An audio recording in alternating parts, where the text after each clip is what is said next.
don't worry about it, you guys. It's fine. But we're streaming, and soon the channel will be live, I'm sure. There we go. Hello, everyone, and welcome to Adventure on So Many Levels. We're gonna play some Dungeons and Dragons. Yay! Yay! Yay! I said things out of order. It's also Rime of the Frostmaiden. Yay! So cool. This is Snowflakes. Yay! Hi, everybody. I'm Christiana Ellis. I am the Dungeon Master. Our players tonight, Jason Banks as Rowan Gregor, What's going on, guys? Paul Weimer as Aule, Salve. David Archambault as Wilfred Cole, Hello. Lee Burdett as Iggy, Yes, that is actually what I look like. Ignore the fact that it's a static image. that she's static in real life. It's true. Yes. She's very good at holding still. Nobilis as Marcher Northwind, Oh, I long for the mountains. and Spence as Mara, or aka Smaragd Noctmere. Do we really have to travel with the zombies? I do not like them. Well, these zombie kobolds have been following the instruction to stay away from you, but they are present. So, the Seekers.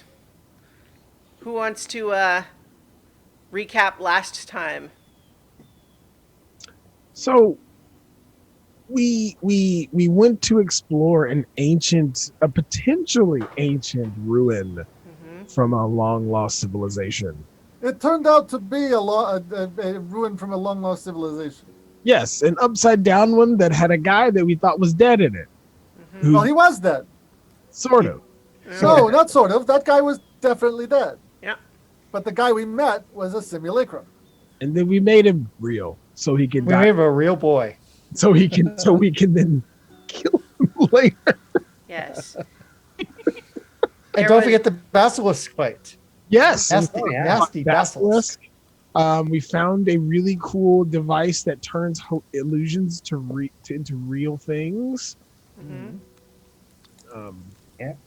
A lot of things fell from the ceiling. Yes. Yes. Yeah. And we caught half of them. Yeah, about. Yeah, we're about 50-50 on that. No, it was actually 2 out of 5. Oh. Oh. Okay. Okay, not even 50%. Yeah. Oh. All right. Well, We got the important one. yeah. Yeah. Wilfred can now make illusions. Yeah. Yes, a gift from the goddess of magic. But so you chose to part ways with the former simulacrum, now made real boy, of Dazan, another member of the Arcane Brotherhood expedition that your new traveling companion Velene Harpel used to roll with. But as we you spent the night near this site before you were planning to head on further south into the mountains. But one of the things that I want to address pretty soon here is we left off last time with you all saying that you were heading out, and one of the last things said was Wilfred saying, "I'm a little sensitive about this duplicate of the signet ring that I made." Using this same device. I made the illusion of it and turned it real with that machine. And you said you would kind of keep sort of checking on it. You put it in a pocket, but you'd kind of keep going for it.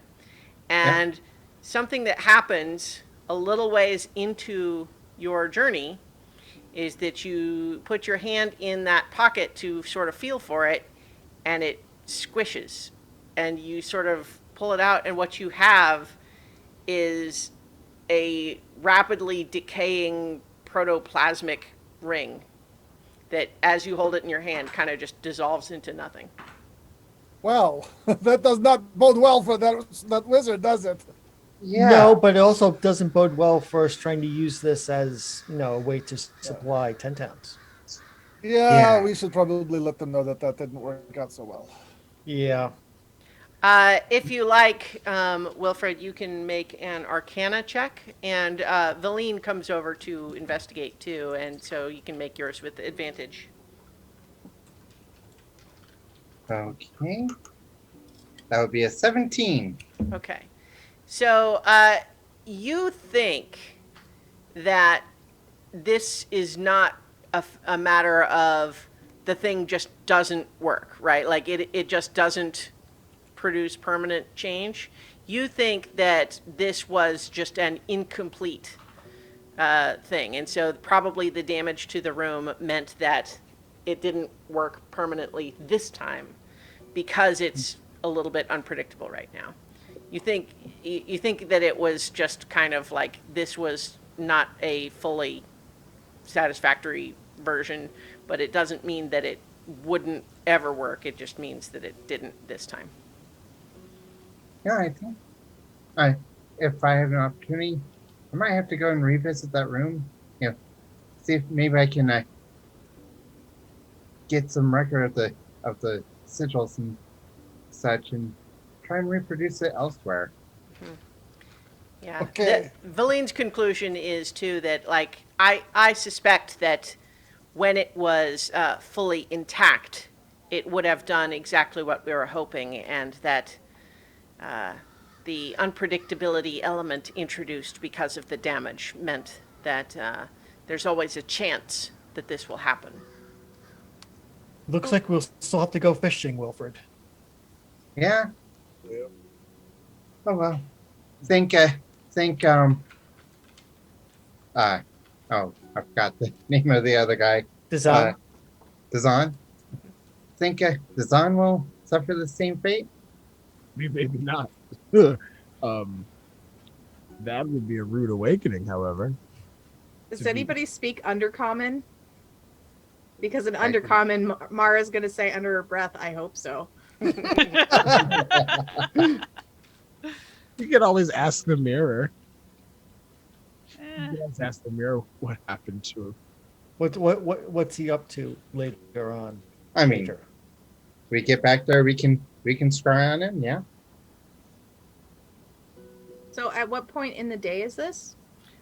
So it's probably you've been on the road like maybe 2 hours. So you would be say somewhere around here.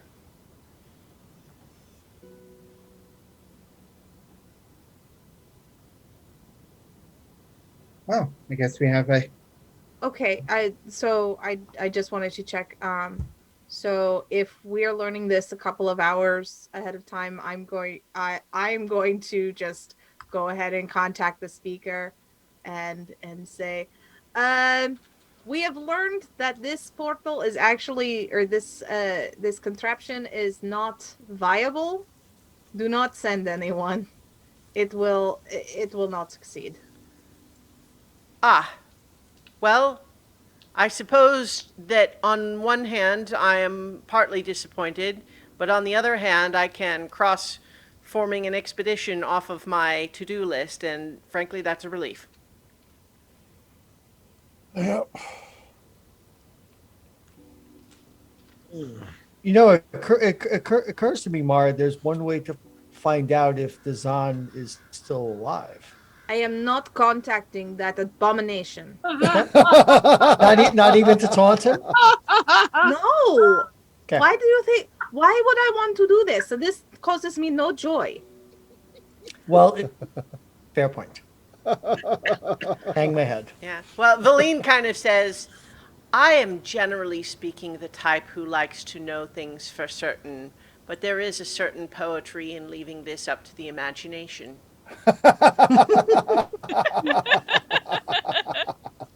You love the theatre, huh? The theater. Yes. No, she just likes imagining what's his name. What's his Dazan. name there? The wizard, suffering. That's all. I don't. maybe melting into a pile of slush. Yeah, I don't. Yes. I mean, I don't think it would be suffering. I definitely think it would probably be like, oh, I'm now a gooey pile of snow. Crap. well, I mean if the ring I made out of nothing. So it returned to nothing. he was a man of simulacrum, so maybe he will return to a simulacrum. I don't know. To be honest, I don't really care. If he shows up again, he does, and we will deal with him. And if he doesn't, then we are all better off for not knowing him. Yeah, and, you never know. He might turn over a new leaf. Yeah, most of the time, I'll give a look at the ranger. most of the time when you turn over a leaf, you find a worm. Accurate. So, you are once again, you shout mush at your sled dogs, and you're heading off across the tundra. And you had, at my last understanding, planned to investigate the rumors that there was a cave full of these Charlatan wielding berserkers to take care of. Yeah, because we could go by there and then head up to see Marcher's people afterwards. Yes. So, so as you are on your way, you are going to spend about 5 hours total after leaving the spire until you reach the cave of the berserkers. And I'm sure that you all have the opportunity during that time to reflect on how much nicer it is traveling by dog sled. Oh yeah. Oh yeah. Which is not to knock our ranger skills, but yeah, this is much faster and easier. Listen, if I don't have to see glowy faced undead creatures watching us at night while we travel, I am all for it. How many times did that happen anyway? It was only Twice. like it was less than a handful, right? And it happened Once is enough. Once is too much. Twice. Happened twice before you actually fought one. Yeah. It Yeah. happened twice before I fought one. And then the third time was the charm when we fought Yeah. two of them. If we never see them again, that will be too soon. Well, at least You they don't- didn't say fear not. we don't do this. I don't do this very often, but I have to agree with Marcher here on this one.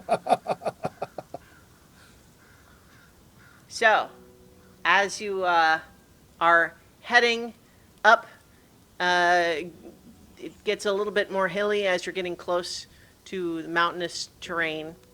And as you are, looking around, you're following the river up, and this is your guide for where you expect to find the place. And then, sure enough, you spot in the distance up a steep slope that there is what looks like an elevated causeway, and I will go ahead and put you all on that map. I have taken the opportunity with your tokens on this to go ahead and cast light on all of your characters that don't already have dark vision. Please let me know if that has not worked for one of you. Oh, hang on, I'm also missing Ale on there. Let me do that. Or is he? Did he just I get someone can else? see. I could have sworn that I had you on there, but I don't see you now. A missing So paladin. there you are. And We're so glad you didn't wander off for another vision. Yeah, because we kind of passed right by the place I did the last time, so yeah. So I'm giving you the light as well. So let me know if you would change that at any point. But in the meantime, everyone who has does not I've got have the dark glowy vision. antler thing, so yeah. Yeah. Oh, that's right. You do. I do. You don't have to cast light for me anymore. Oh yeah. So but that one was only 10 feet. So let me change. That's all right. You're a melee character. You don't need to have. You got to be up Put it close on anyway. Here the player said too much. The GM's ears. Go! I mean, you never know. Like, it's obviously kind of magical. Like, you might be able to mess with that and make it brighter. So once again, Velene has her kobolds stay with the dog sleds and not bring those into danger. But in the meantime, what you have here, as mentioned, is that there's this icy path that weaves kind of back and forth, and it's pretty narrow, and it drops off to about 20 feet down into snowy ravine on either side.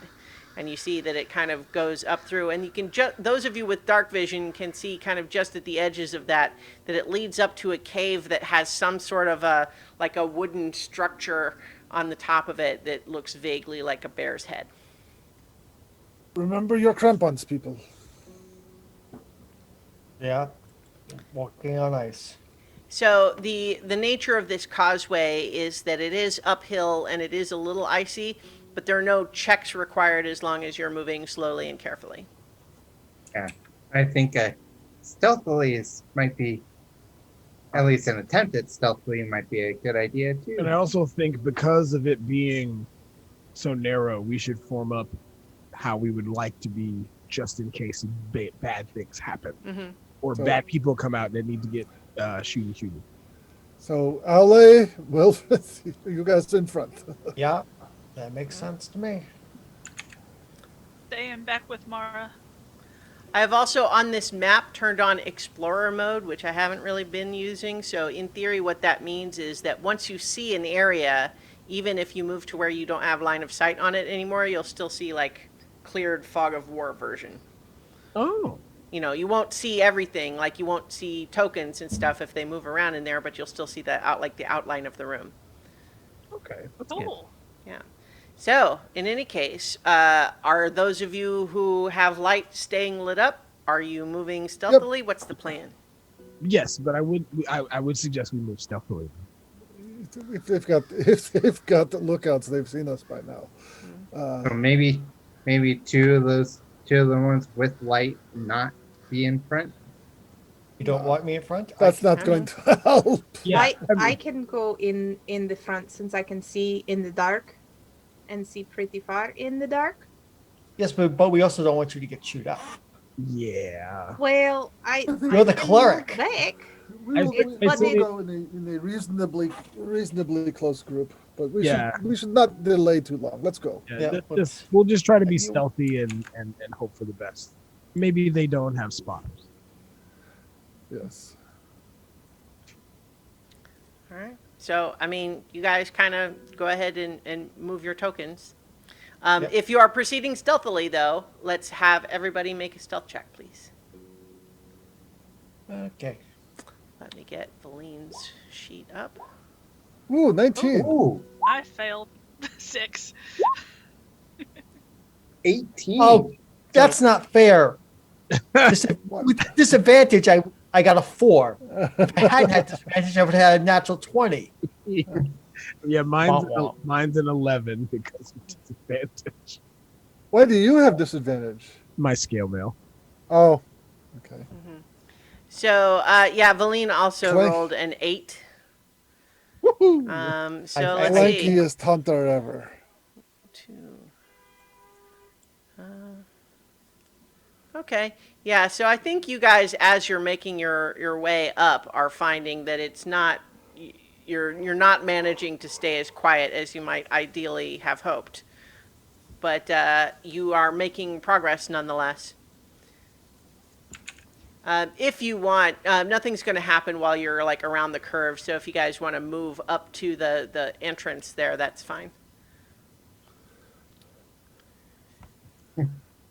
So as you are arriving there close enough to see it, built around the mouth of the cave is a ramshackle wooden portico, crudely shaped like a bear's head with its mouth agape. The tunnel beyond it is dark. I think that Rowan and Marcher would probably both be aware that the various tribes of ragged nomads, one of them is the tribe of the bear, and you would guess that that's what that's about.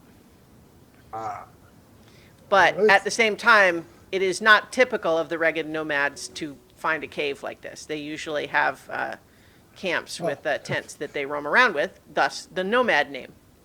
You know, after, knowing how, not good to hold and touch the Chardonnay is, or the Chardonnay that we've come across, it might have done something to them to make them go against their nomadic ways.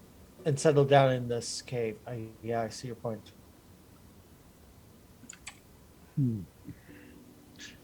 Let's see.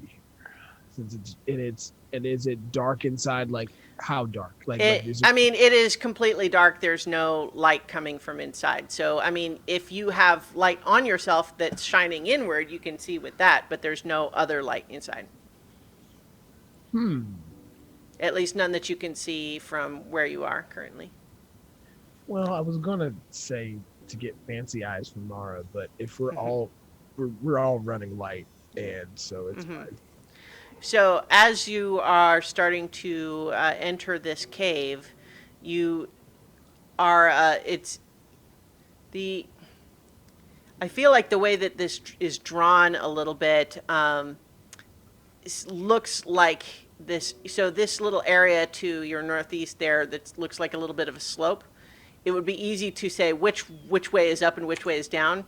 So as you would go to the left, you are going up. So it is it is higher in the room there. There's a ramp going up there. Okay. Yeah.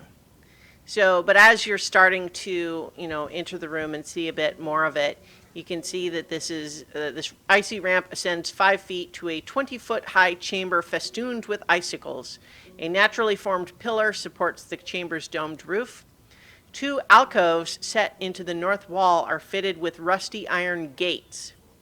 Their chains, padlocks, and keys lie discarded on the floor outside them. And to see more, you would need to get closer. Okay, I'm gonna go ahead and take out my longbow while we're moving inward. All right. So Velene is following, but staying at the back pretty much.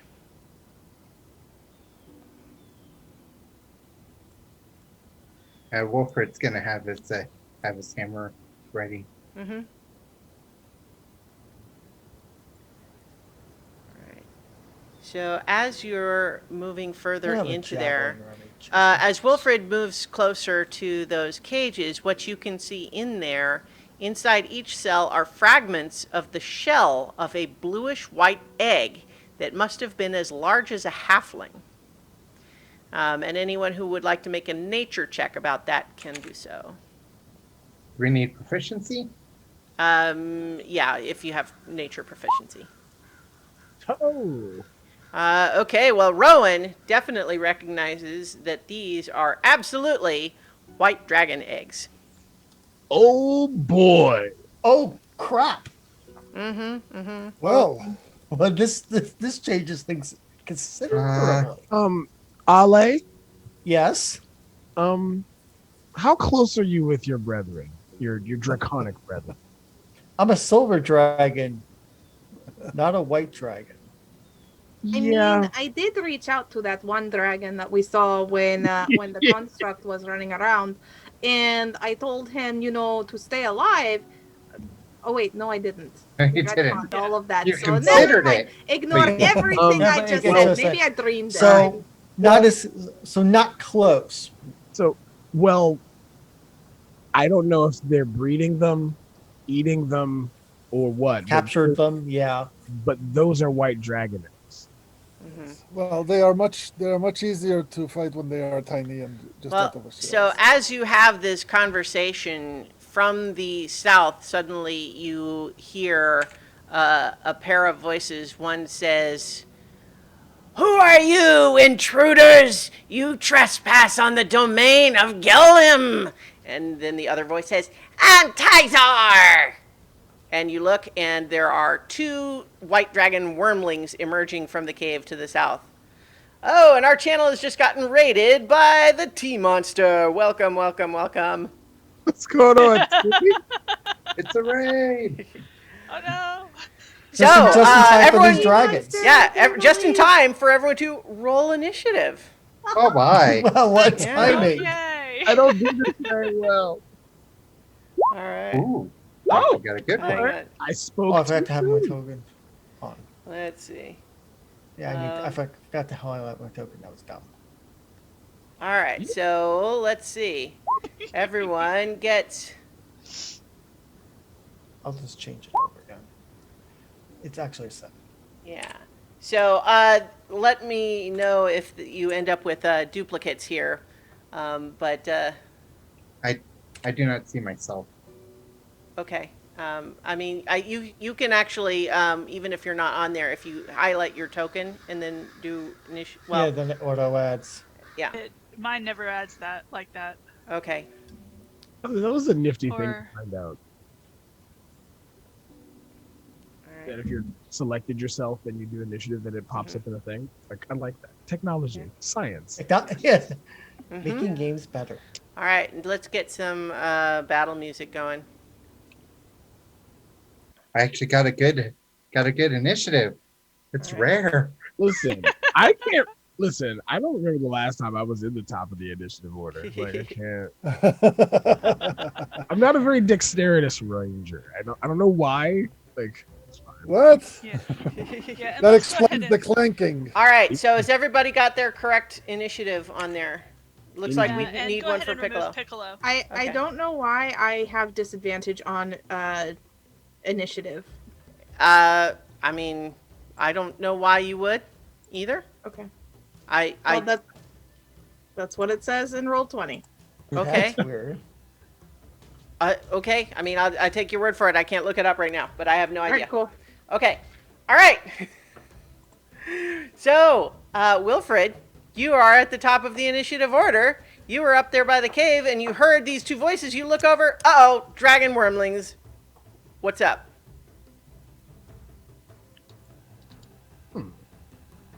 Gonna walk over here and say, we have no quarrel with you. If you wish to live in peace, then I believe that we the seekers may allow it, and just take dodge action just in case. Okay. Ha! Rowan, you following Wilfred's lead? And I'd say that in Draconic, by Okay. the way. Oh man.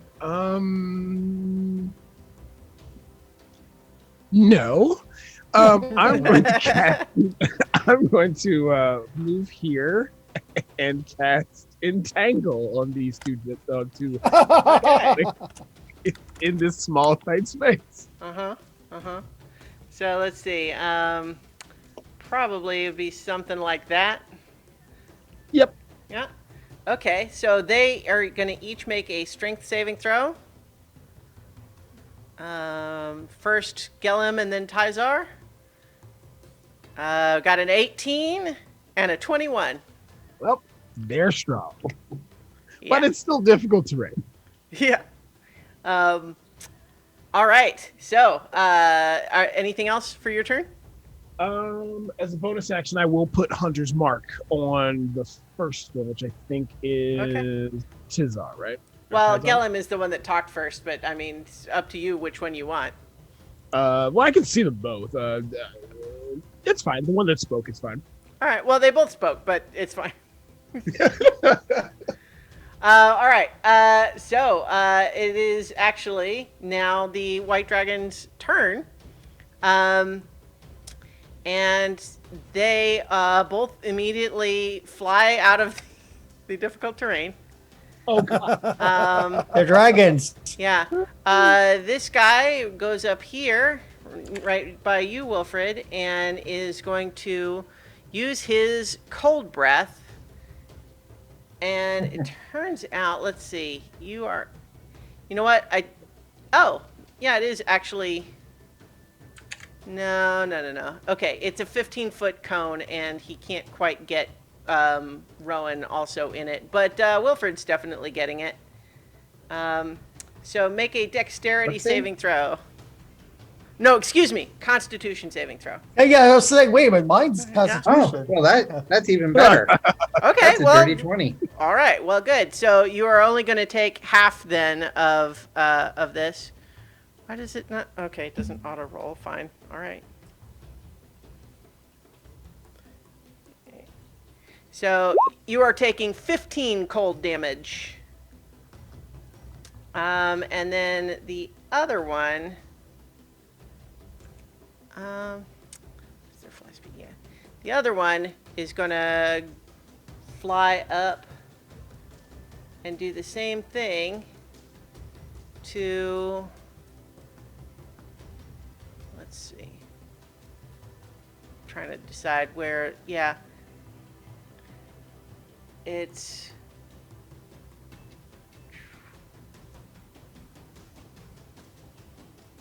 Yeah, it's so this is going to be Marcher, Ale, and Velene are going to make the same Constitution saving throw. 17. If he 12. Ugh. All right, Velene fails with a 9.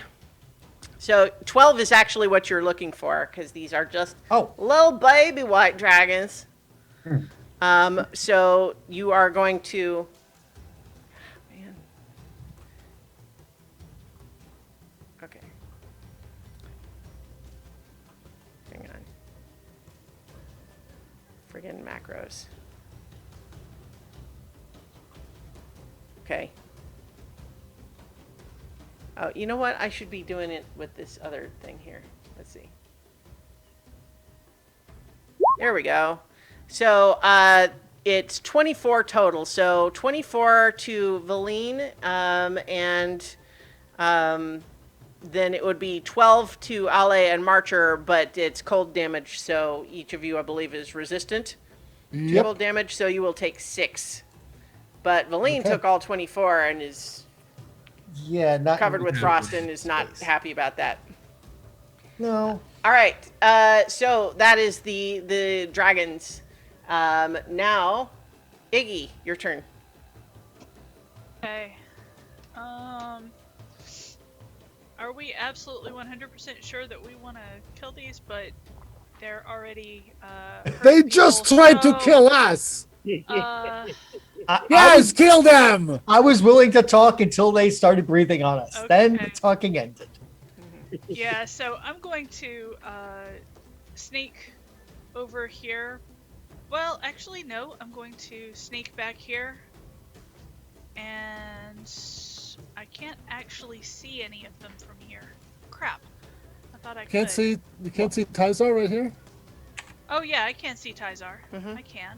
So I'm going to go ahead and do Eldritch Blast at him twice. Okay. And we'll see how this works out. Alright, so 17 to hit. 17 does hit. Okay, for a great big whopping 10 points of damage. Okay. First one. Uh-huh. Second one is a 19 will also 19 to hit. hit. Mm-hmm. So that is, hold on, clear that. Okay. And that is a great big 12. All right. So grand total 22. Yeah, that's pretty good. Yeah, so you hit this this little baby white dragon twice with these force bolts and knock him back, and his eyes suddenly get all big and watery. And I'm going to back up a couple more Oh. pieces so that I'm out of range. You know, the last time we fought something little and cute, they were mind flayers. Yeah. Kill it, it's cute. From now on, all of us are going to have an instinctive reaction to try to kill Kill anything something cute. that's adorable. Oh my God! It's an Ewok! Die now!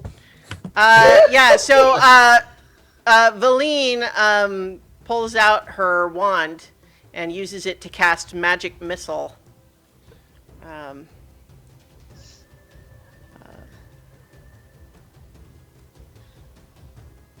And does a total of 10 force damage as 3 arcane bolts at the one that just breathed cold on her, and she kills it.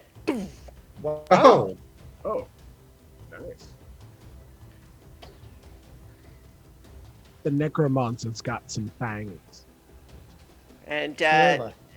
I think then she uses her movement to go over and like nudge its head with her foot to make sure it's dead. All right, Ale, your turn. Okay, I was going to go after Tizar, but Velene took care of Tizar, so I guess I got to go fight after the other one. So 5, 10, 15, 20, and we will. I will use a Hunter's Mark as a bonus action on Galene, Mm-hmm. and then I will whack at Galene with my sword. A double hunter's mark on it. 17 hits. 17. Mhm. So that's 8. And 1, so 9 points of damage. Mm-hmm. And let's try attacking it again. That's a 15. Okay, 15 misses. It sort of Yeah. just skitters along its scaly hide. Bang. Okay. Yeah. That's my turn. All right, Mara. I do not see the danger, so I am going to move to there. So here. And I see a tiny baby white thing. And I know that they are evil. Because the white dragons are evil. And I will cast Sacred Flame. So it has to make a dex save.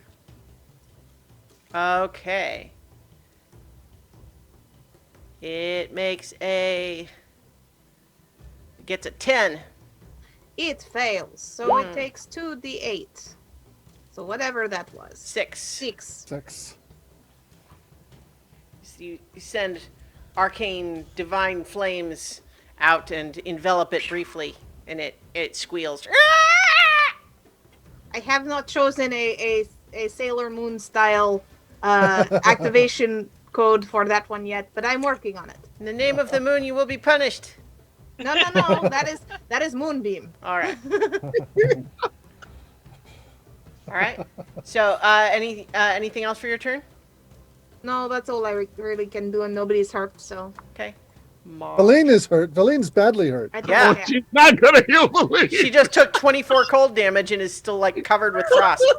Like, Oh, to heal the necromancer, not to heal the necromancer. She'll live. I'll Wow. I'll heal the necromancer later.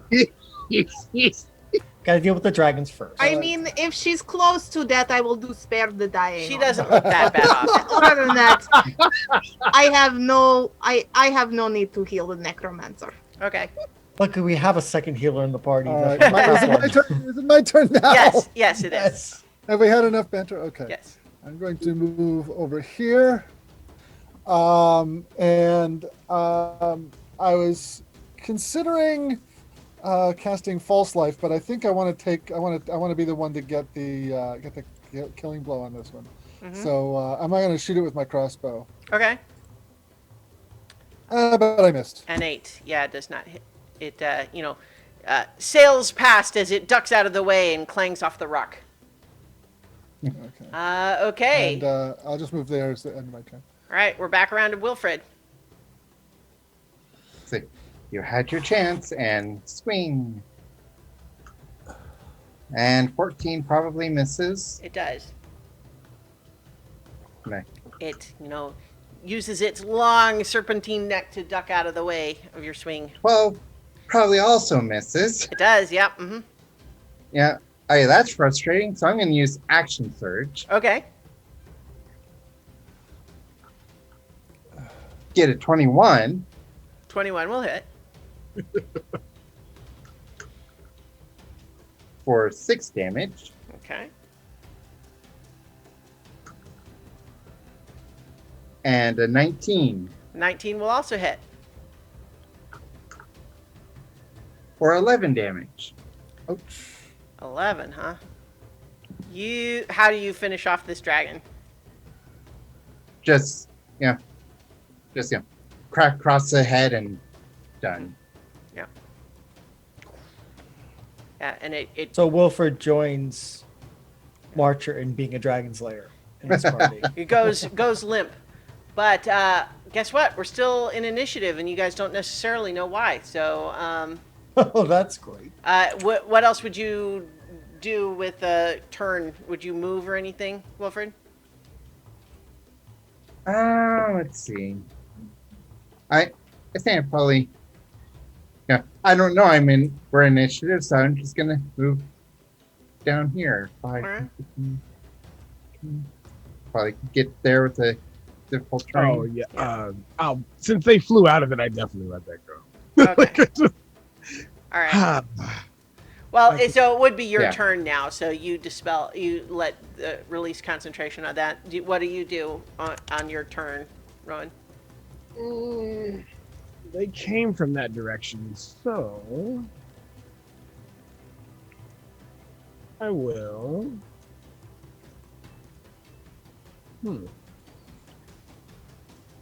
I'll move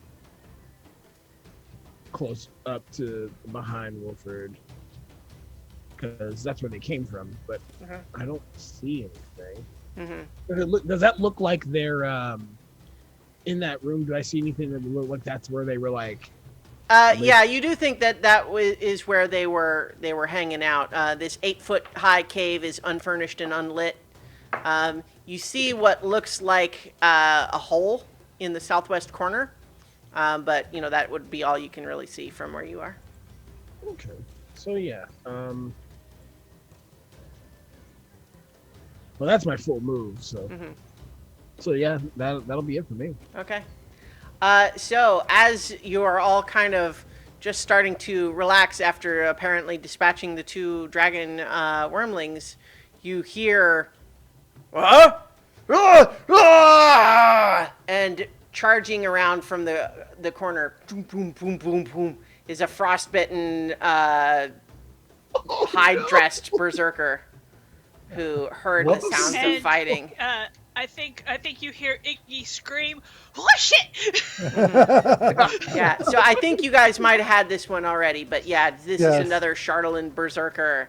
And technically he had to dash to get to where he is, so he does not attack you on this turn, but he is just charged into the room there. So Iggy, it is actually your turn as you see it charging up to you. Him, I Okay. guess. I don't know why I'm saying it.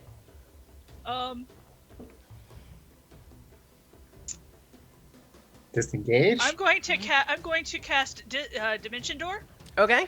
Oh wow. and Okay. teleport myself and Piccolo. Hold on, let me get that handout out of the way. And teleport myself and Piccolo back over here. Okay. Actually, no, back over to here because I can still kind of see. Mm-hmm. Yeah, so as he is charging up on you and you suddenly vanish, he's just ah. All right. It is Velene's turn, and she kind of turns over her shoulder, rolls her eyes, and uses her wand of magic missiles again. He surprised me. It's not my fault. I panic. So she hits him with 3 arcane bolts, doing 10 force damage. I just love the fact, Iggy, that every time you go somewhere and are slightly alone in a cave, something Yeah, terrible. I know. Yeah, it's a theme. Yeah. So she also, after doing that, does use her movement to back up and not be on the front line. Okay, Ale, your turn. Okay, I'm gonna transfer my hunter's mark to the Berserker, and I'm going to go beat it. 10, 15, 20, 25, 30. Perfect. And that gives me a chance to try to play Whack a Berserker. Let's give this a go. So that's a 16. 16 does hit. He's only wearing hide armor. Oh, I hit the wrong button. I think. Wow, I a wanted 22 hit. will also hit. Yeah, I want to hit I want to hit damage. Oh. So a total of 13 damage on that swing. Okay. And let's try that again for. Well, you already rolled twice, so you can count Yeah. both of those. So those Okay, that's we'll go with what that. you Okay, hit. then I hit again. Mhm. And I think you only get the hunter's mark once. no, it's on every attack. Are you sure I it's on believe. every attack and not once per turn? Nope, it's Um, every time you hit with a melee with a weapon attack. Oh, okay. So 4, so a total of 13 on that strike. All right. Yeah, you carve twice into him with dealing pretty significant wounds. He That's what I do. He was I'm already guessing- pretty mad, but you get the feeling that's not gonna endear you to him. I'm not, I am guessing off the the, Christmas card list. I, I don't think this you were wrong. berserker is a little tougher than the wormlings. Yeah. All right. Well, they were just little babies. Oh, You're gonna ride that on us, aren't you? Of They- course. I'm it just looks I'm so not the one that killed baby dragons. Yeah, we also Uh, killed little cute mind flayers who wanted to eat brains. Yeah. So in They any deserved case, it. that was Ale. Mara, your turn. I will turn around and see that my friend just ran past me. Mm-hmm. And oh, look, there is a thing. I will Sacred Flame again because that is something that I can do. So dexterity save for this thing. Okay. Got a natural 1 for a total of 2. Excellent. Hopefully I rolled better that time. He takes 10 Sacred Flame damage. All right. And he will burn. All right. He will burn in starry flames. So as he tries to duck away, one of his toes actually falls off, and it unbalances him a bit. All That right. was disgusting. Yeah. I'm glad I'm immune to disease because if he's carrying something, it'd be bad. Yeah. So Mara or Marcher, that's makes your turn. Okay. 10, 20, 30 feet to move to here. And I'm going to do what I should have done before, and that is cast False Life. I'm going to cast it at 2nd level. Okay. Give me 10 temporary hit points.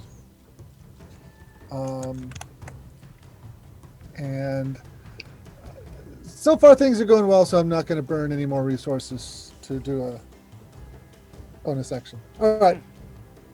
Okay. That makes it Wilfred, your turn. I hear and possibly and see the Berserker and be like, oh shoot. Mm-hmm. 30, and I'll dash to get up to here. Okay. Brothers in arms. And that's my turn. Okay. Rowan. Let's see. I will use the bonus action to move Hunter's Mark to the Berserker, Mm-hmm. and then I will move up here beside Marcher, and I will shoot the Berserker. All right.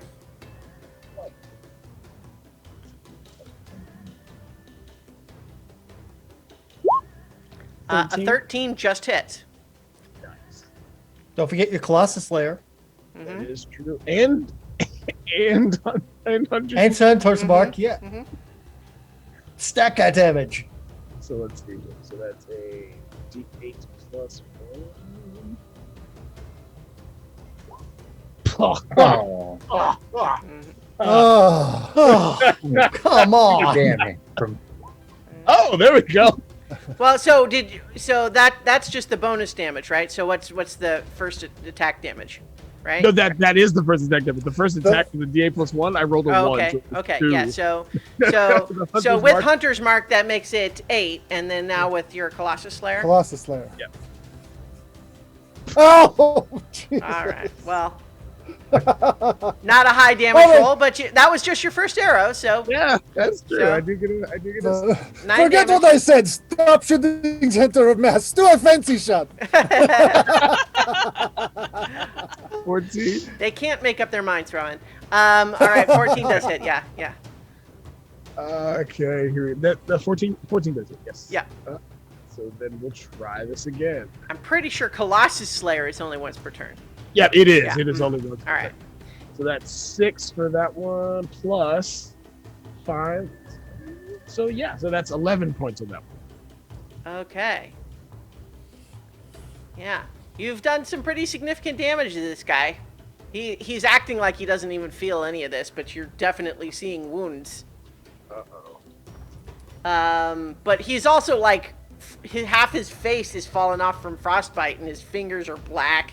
Like, this guy's messed up. Yeah. So it is his turn, and he is going to use it first to roll a d6. Uh-oh. Okay, and with that result, he is going to scream in fury and then use his Charlatan flail to attack Ale, who slashed at him with the sword 3 times.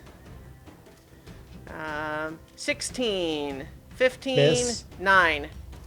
All misses. Oh, no, excuse me. Technically, okay. Technically, he did have advantage, but it's actually, those are still the highest numbers, so he misses all 3 times.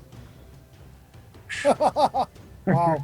Yeah, so because he made him, he screamed and attacked, just flailing at you recklessly, you do actually have advantage on attack rolls against him now. All right, And Iggy. Is it? Everybody has advantage, right? Yes, Oh, well. because it was reckless attack, basically. It's just like the barbarian feature. Iggy. Yep. Yep. Yep. Okay. Well, considering he's still in my sights, Eldritch Blast him Mm-hmm. for 18 to hit. Yep. For, let's see, that's 11. Mm-hmm. Second is not going to hit at an 8. All right. With Advantage. advantage. Oh! Yep. That's right. So we can say that. Not any better at a 9. But I at least got 1 hit. Technically, roll 1 more, because we could say the 18 and the 8 were the 2 rolls for the first attack, and then 9 was the first roll for the second attack. Okay. Okay, So I yeah. got another 18. Yeah. So with advantage, those both hit. 11 damage and 10 damage. okay. You've done a lot of damage to this guy. He, he's still acting like he doesn't even feel it, but anyone who takes this much damage is almost dead. Yeah. I'm going to move to just here so that I have a better view of that and then a better view of this other entrance. Okay. It's Velene's turn, and she just assesses him, and she decides to look around and see if there's anything else to fight, and there doesn't seem to be at the moment, so she's just gonna chill. Seems like you've got it handled. Yeah. She only To has chill so with many it. charges on her wand. She's not gonna just waste them willy-nilly when you can just hit it with your sword again. That's her thinking. Right. Yeah. So, Ale. Speaking of hitting things with Exactly. swords, this is what Ali does best, and that's what he's going to try to do. Yep. All right. So with advantage, that's a 23. Mm-hmm. So that's plus the hunter's mark. Another 6 for 12 damage. Okay. So you slash at him, confident as you make contact. This is a killing blow. Uh-oh. And you see him flop for a second and then stand back up again and just leer at you. Ah. Goody, I get another attack. I'm going to try to wipe that smirk off his face. Stay down! 17. Hits. I think you might wipe his face off his face. Maybe. So 13 more damage. And once again, you strike him, you make contact, you're doing damage to the flesh, and he does not go down. I think we need something magical to kill him with. All right. Mara, your turn. Ah. Does he appear undead? I mean, I guess you can use your action to make, let's say, what skill would you like to try to convince me that you want to use to tell? If you're not using your, special feature that would... I can do detect good and evil. Well, you could do that. I'm just saying if you didn't want to use the spell slot, you would need to roll a skill. Insight. Okay, yeah. Roll insight. Ooh, 24. That's pretty good. As you are looking carefully, peering at this maniacal creature that this man has become, recognizing that he has clearly taken enough injury that any natural person would have died. And you realize in his wild, manic eyes, you see just the hint of a tiny spark of blue at the back of his eyes. Oh, boy. So Which is not the same thing as saying he is undead, but it is nonetheless, there is something keeping him up. No, that blue. It's not a good blue. all right, but that is an action, and so I cannot use anything that has an action. Yeah. Now, I mean, you could say something, but I will say there is something keeping him alive. There is blue in his eyes. all right. That's Marcher. All right. Let's try some cold damage. I don't think it's going to work, but it's what I got. So I'm going to cast Ray of Frost Okay. with advantage, correct? Yep. 24 to hit, That will hit. 13 damage. You see, like the cold crystallized frost all over him, and one of his pinky finger falls off, and his cheek like cracks, but he does not go down. Something besides cold, guys. All right, Wilfred. Okay. Can I try to knock the Chardolin out of his hand? Disarm it. Try to disarm him as a Yeah, weapon. disarm him. Okay. So you're trying to just like use your weapon to knock it out of his hand, as opposed to trying to like grab it and pull it away from him. Yeah. Okay. So I mean, Like, technically, maybe- if you wanted to grab it and pull it away from him, you are wearing gloves. It's not like it would be your bare hand, but up to you. Yeah. So I Actually, think. I'll just drop my hammer and try and pull it out. Okay, so that's going to be a contested strength check. So he's gonna I'm willing to try it. Yeah. Athletics. Strength, because it's just Okay. just pulling, right? So he got a 16. Okay. Oh. Only got an 11. Okay, so yeah, you kind of make a grab for it and you briefly get a hand on it, but he pulls it out of your hand. And that's probably my action, Yeah. right? hmm Okay. I mean, it's not a bad guess. Yeah, fine You do then. notice, incidentally, just looking at him, that he is wielding the Chardolin flail. He also does have a Chardolin javelin strapped across his back. All Wow. right, Rowan.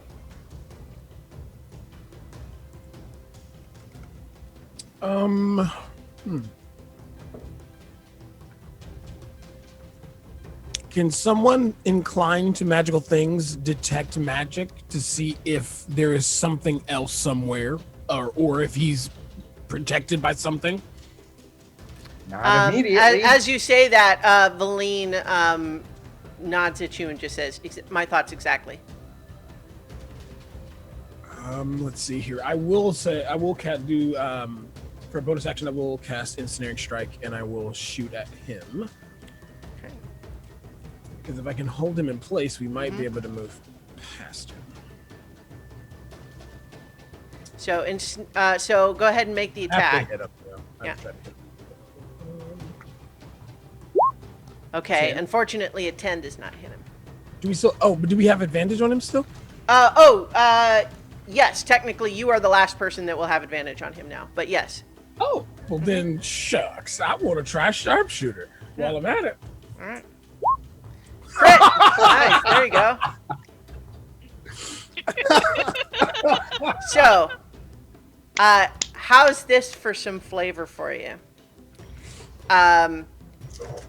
You hit him in the eye, and the arrow travels through his head and knocks my headphones off, and through his head, and he kind of like goes rigid for a second, and then just the one eye is left normally, but the other empty socket now is just glowing blue. Well, Did you want it? That was that an ensnaring strike though? yes, it was. Okay, so he makes what, strength saving throw? Yep. All right, he gets a 20. So strong. Yeah. So as the vines begin to curl around him, he just shrugs them away. Does this blue flame remind me of, I don't know, the skin of a certain bodyguard that we murdered, or maybe like those weird crystalline things that put fog everywhere, or the thing that goes around and casts spells at night Or the eyes of the mammoth that nearly killed me. Yeah. any of those things ring a bell when I see this burning flame, this flame in this guy's eye? Could be. I mean, we can't I just love go past RGM. him then. Mm. Oath of vengeance. Yeah, well, I was gonna, if I could restrain him, then maybe we could go see, because he's obviously trying to protect something. So, and- Yes, but what he's doing actually right now is he didn't like Wilfred trying to take his flail, so he's going to attack him recklessly with it 3 times. Okay, the first one he gets disadvantage on because I'm going to pose with my shield. Okay, so the first one is going to be straight roll because otherwise he would have advantage. But wow, and it's a straight roll, but that first roll is a 25. It's a crit. Oh man! Yeah, Sorry, I so tried, Wilford. Hey, yeah. So let's see. +3.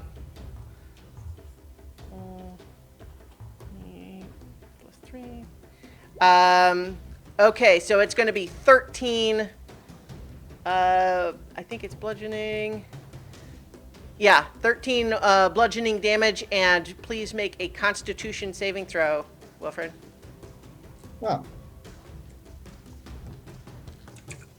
19? That is a success. But how about a second attack with advantage is an 18 to hit. That is miss. It's a miss. You guys with your high AC, man. Okay, third attack, 20. Dirty 20. That does hit. Yeah. All right. So that is another 11 bludgeoning, and you missed. Make another Constitution saving throw.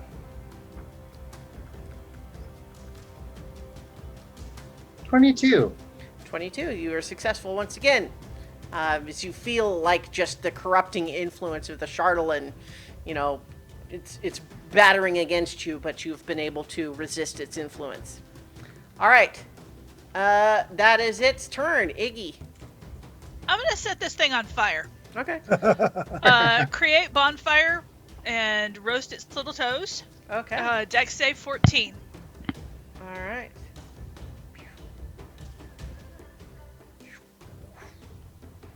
And it's going to make Dex save. Did not roll.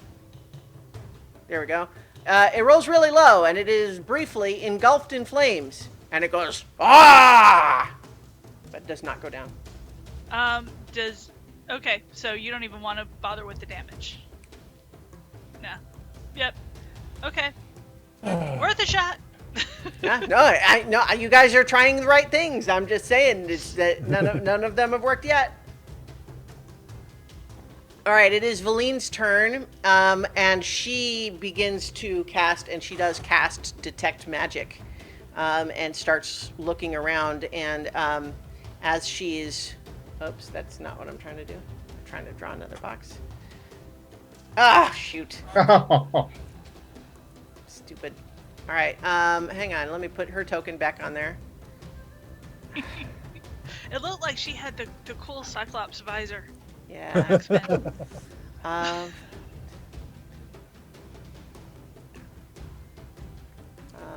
She's not going to get any closer than that, but she's looking around.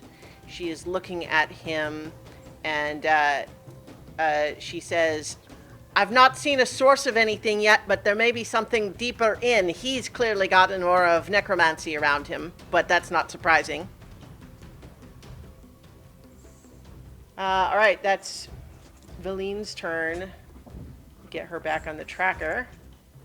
That would make Mara next. I think it would make Ale next. Oh, Yeah. oh, sorry. Yeah, okay.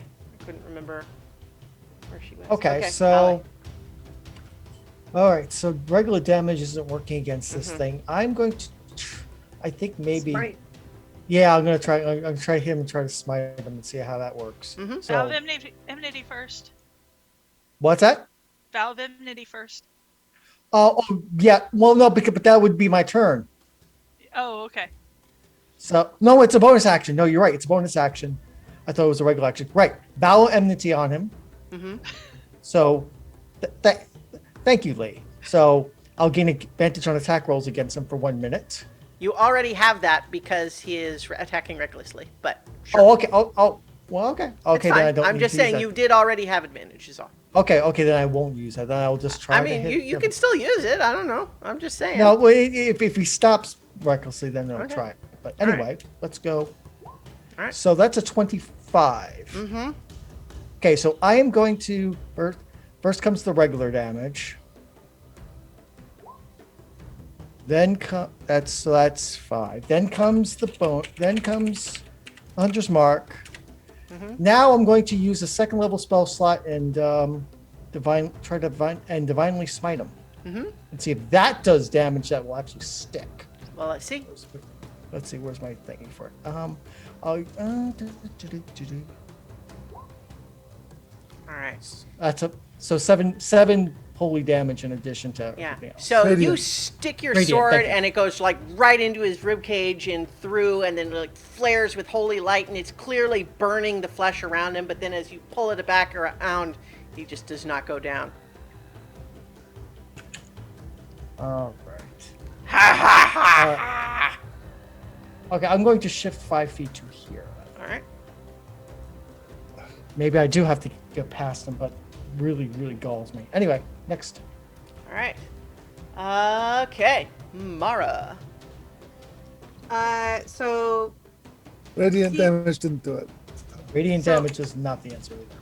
So, seeing that the smite did not quite work the way we intended, I will look at the creature in its one eye Mm-hmm. and say, "You would like to dream," and I will cast sleep on it.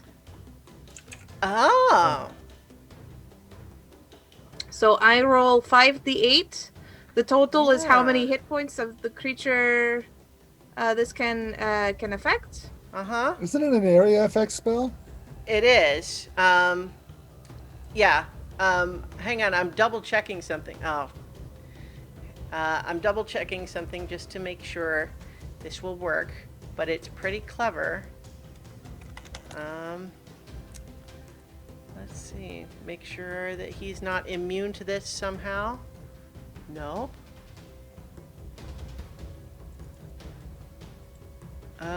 Yeah. No. It works. Do You roll gonna the save 5d8 though. anything? I did roll the 5d8, Mm-hmm. and it was 15. 15. Okay, so I don't suppose Wilfred or Ale, you have less than 14 hit points. Oh no. Nope. Okay, didn't think so. So Nicely yes, done. as your enchantment magic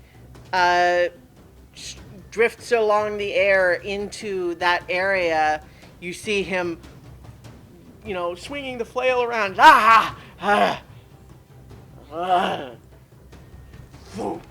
And he falls over, unconscious. He is asleep. And so that will last for 1 minute. So And that will last for 1 minute. Cut its head off or something. I'm going No. to very carefully, remove. Get Are we the flail still out in of its initiative? hand. Well, I guess it depends on what you do. Because we need you to only find- have 1 minute, so tell me what you're doing that would make it not pertinent to be an All right, initiative. Well, I'll watch If- this thing. Go try to find what's keeping Well, him it's alive. Marcher's turn though.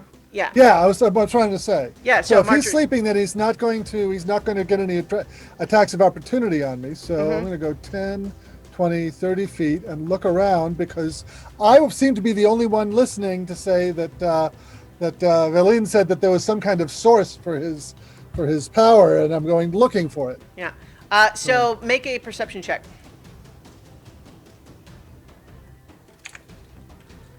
I'm actually good at those. 17. So even though you've got light on your staff, this in this case actually would have been a little bit make it harder to spot this. But what you notice is that over to your left in that southwestern cave, there seems to be some sort of a flickery blue light coming from that cave. Can I have gone in that direction instead? Well, I think you kind of went to this okay. spot to All right. look around, but yeah. You All can- right. So go off to the left there. There's light matching what was in his eyes. All right. Wilfred, what are you doing now that this guy has fallen asleep? Well, since that was a possible. Do you kind of just trailed off there? I'm just moving, and I can see, I apparently have line of sight on whatever this thing is. Here. Yes. So let me read what you see as you get around that corner. Is hundreds of icicles cling to the 12-foot high ceiling of this frost-rimed chamber, which is bathed in flickering blue light. The light's source is a blue flame crackling in a stone brazier that stands against the far wall.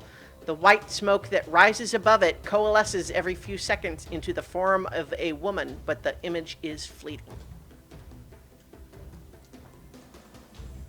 Looks like we got some Frostmaiden magic here. And I'm gonna just move up to here Okay. as a dash. Okay. All right. That was Wilfred. Rowan's turn.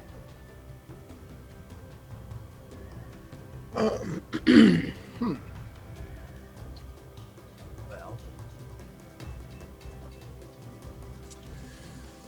I can't do anything against magic. And if I don't want to do anything to potentially wake this gentleman up. Huh. Well, not really anything I can do. So I'm just gonna, I'll just wait and keep an eye out just in case something else comes out of the deeper parts of this cave that I have to shoot in the face. Sure. All right. So the Charlatan Berserker is asleep. Iggy. I am going to go. So I know that this is. I'm going to dash. Mm-hmm. And so I know that that's 45 feet. And so I'm going to go another 15 feet to see what all it was that Alright. Wilfred saw. Or, Yeah. So now what you Wilfred see the saw. same thing, which is this brazier burning with blue flame. Okay, and I'll call back to Velene and say it looks like he summoned the Frostmaiden in a brazier back here. That'd do I find it. this interesting. Or could anyway. Yeah. All right. So that would be Iggy's turn. So Velene is going to hurry around. Let's see. 2, 3, 4, 6. Sure. I think we'll just get yours there. So so she's hurries up to there, and then she'll dash to get closer herself. All right. But yeah, she had to dash to do that. So, Ale? I'm just going to keep watch over our sleeping friend here. You know what? I'm gonna. So, all right. So, Mara, it's your turn again now that you've. I dispel magic is what I say out loud. Okay. Try just dumping it over. Well, I mean, Mothering that could it. work. However, if it is a magical flame, we did discover at Alright, the last Marcher. ruin that, continual flame or something like that just needs dispel magic. All right, so Marcher I runs- will take us Marcher out runs of over. full initiative right now. We're still in loose initiative because that sleep spell only lasts for a minute. Right. Okay. Well, on my turn, I can run that far. Mhm. If you want to give me loose, because Sure. everybody else seems to be hesitating, Yep. I'm just going to go over and kick the brazier over. Okay. The Goliath Oh. solution. Yeah. As you sort of kick out at it, let's see. It does not move at all. Like it's just like it's completely immovable. It hurts your foot, and in fact, the blue fire flares out at you with a cold flame, and you would take 14 cold damage. Except, of course, you're resistant, so half that. Okay. That comes off That's my why. temporary hit points. Plus, I also on my turn didn't have enough move. I had to dash to get where I did. Okay. Yeah. So, Alright. I mean, you All guys right, tell me well- what you're. Yeah. Tick tock. Tick tock. Then I don't. I'm out of ideas. Okay, Alright. Velene says that she doesn't have dispel magic, but suspects that if this is, the Frostmaiden's magic, then likely the dispel would only be temporary anyway. Long enough to kill that guy. Yeah, she agrees with you there. She says the brazier itself is probably the part that's magical, and so if that could be destroyed or changed to be different somehow, that would probably do it. But she also doesn't have anything that can do that. If you can't just like smash it. Does she have a suggestion as to what kind of spells would work? Like stone shape, perhaps. Like if you could, change the, the writing, the runes on it, or just change it so it wasn't a brazier, for example.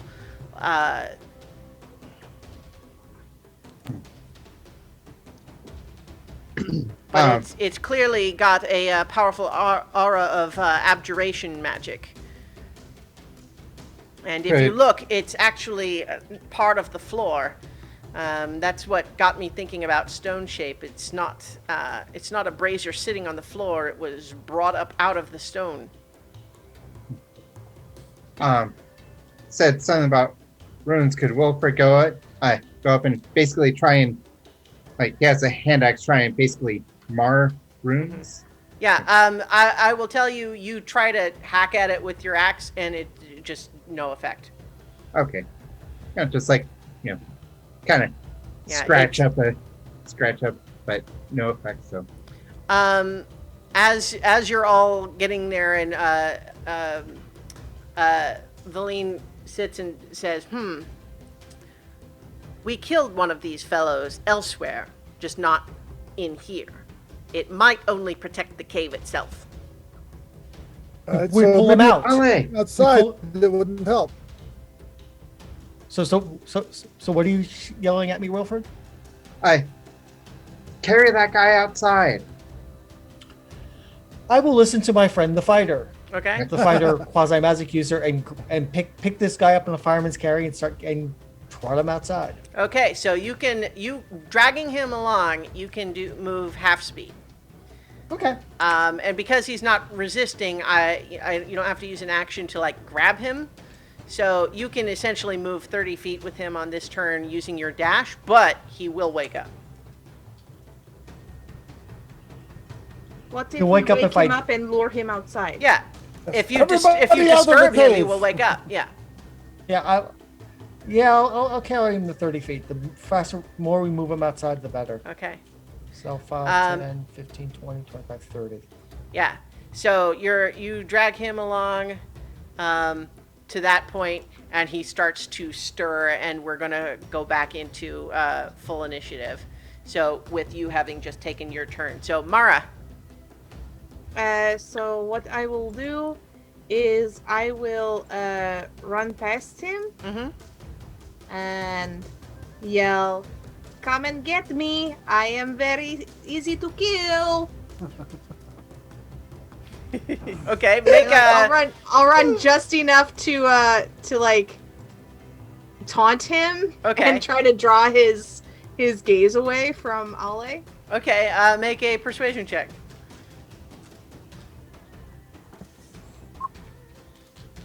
Yeah. You get the feeling that he's not paying a lot of attention. He's paying more attention to the Dragonborn who's literally Well, like I dragging didn't him. really hurt him very much. So the Marcher, it's your turn. You see that Okay. they're in the process of dragging him out, but he's starting to stir. I need some muscle. Yep. I'm running here, moving to here, and yeah, I when it yeah, just get out of the cave for now and make him chase us.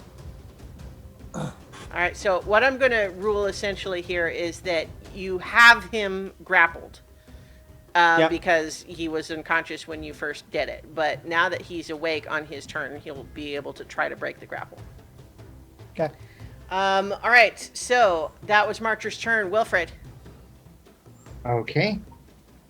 Well, hearing all that,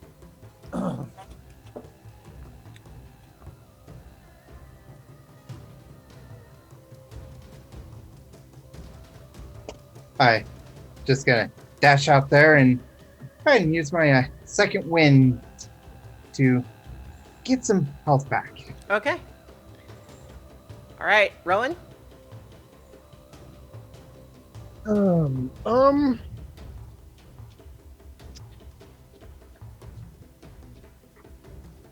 man.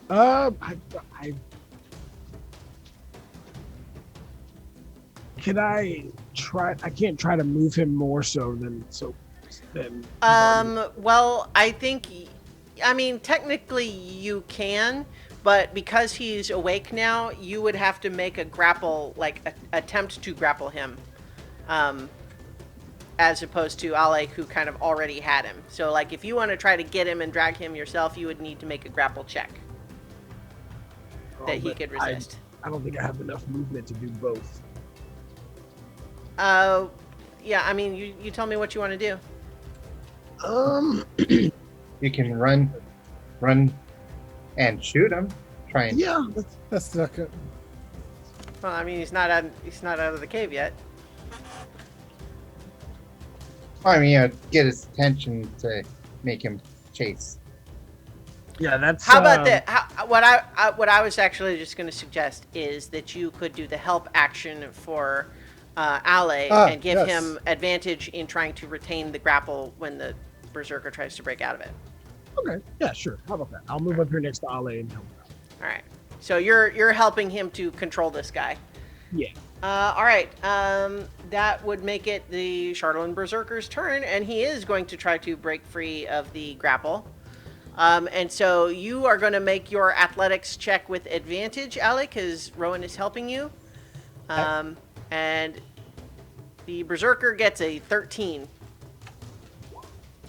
I get a 21. Okay, yeah. So he is unable to break free of your hold on him on this turn. Iggy. Okay. Something stupid just occurred to me. Mm-hmm. So Oh, no. I'm going to duck my head around and, just move the 15 feet so that I can see Wilfred and use my telepathy to tell Wilfred, maybe disarm him while you've got him restrained. I think he did and- leave his flail on the floor when you dragged him away. He probably didn't bring that. I mean, but he still has the flail javelin on the him. flail is right here, but he still has the spear, so that might help a little bit. And then I'm going to go back a little bit because I don't want to leave Velene on her own. I want to be able to keep eyes on her, but I also want to be able to move if I need to. Okay. All right. Velene is still studying the brazier. Ale, you are I gonna. want to try to move him towards the entrance of the cave. Okay. So once again, if you use your dash, you can move him 30 feet. All right, so 5, 10, 15, 20, 25, 30. Let's move to here. All right. So you are busy, so you wouldn't automatically notice this, but go ahead and make a perception check. Ale perceive Yeah. what? 19. Okay, maybe. Yeah. Okay, maybe Yeah. not.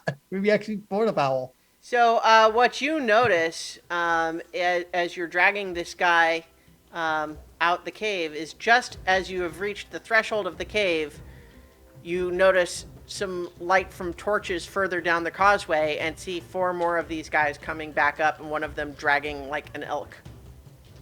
We've got more of them. And they point up and ah!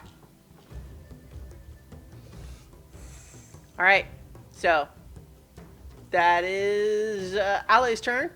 Mara. So I heard they've got more of them. So I say, okay, moon tiara comets, and I summon my spirit. You're shooting Spirit stars. guardians. Okay. That's... Okay. I keep thinking of that first edition Dungeons and Dragons ring of shooting stars every time you do this. Good. Okay. Because that is what it is. Well, except it's not. All right. Except it's not. So you activate that, and you see some of the shooting stars, pounding at this this berserker. But you also know you haven't quite gotten past the threshold yet. Do you move or anything? I will try to move Okay. this way. All right. All right. You are an intimidating presence surrounded by shooting stars as you head out there. All right. I am a stellar goddess. No, I can't help but think of the song. Well, wow, I was saying that was rather impious of you. I am not biased. I am just devoted. So, Marcher. Okay, I'm going to move 10, 20, 30 feet up to here. Where are the returning fellows on the map yet? Yeah, they're Nice. basically down around the S curve of the causeway. Okay. So I am going to cast Storm Sphere. Storm sphere. And I'm going to put the sphere, which has a 20-foot radius. Oh, Let's see. this is going to be a shocking development for them. I'll put it right. Oh, that doesn't. How do I? Okay, there it is. Draw shape. Alt for a circle. So here's a And- 20-foot radius circle. You're centering it on them, or No, I'm putting it in the way of them. okay. The circle you just made is not that big, but you can, if you wanted to get Okay. the most of the path in it. I want to make it a barrier so that they have to go through it to come up the Yeah, trail. you do. So So tell us what okay, that so- looks like. a cloud of swirling snow and ice appears on the trail, crackling with lightning. All right. Yeah. So Um, that happens. and I believe on the round that I cast it, I can cause it to fire a lightning bolt. Okay. What range? It is within 60 feet of the center of the sphere. Okay. Yeah. Sure. Yeah, you can get them for sure. So it's an 11 to hit. Okay. Yeah. 11 misses, unfortunately. All right. Okay. Okay. Also, quick question: is this explorer mode thing, is that working at all for you guys? Oh yeah, Yes, Yeah, I love okay, it. good. Yeah. We can. that's nice. Yeah. Good. Good. We'll use Yep, that. I can't. more in I can't future see the then. berserkers, but I can see It the map. kind so of works so as the intended. feature that allows me to see what your token can see sometimes gets messed up when I have explorer mode on. But if it's working for you guys, then that's fine. That's good. All right. That makes I am it. moving my token momentarily so I can get rid of one of these circles. Okay. Yeah. Yes, that's exactly where I wanted it. Yes. Great. Okay. That is Marcher's turn. Wilfred. You're moving yourself like into the ravine there. Yes. I know. Yeah, okay. It's. I was cleaning up. Wilfred. 15, 20, 25, 30. Let's see. I probably can't see any of the see the other ones, right? Mm-mm.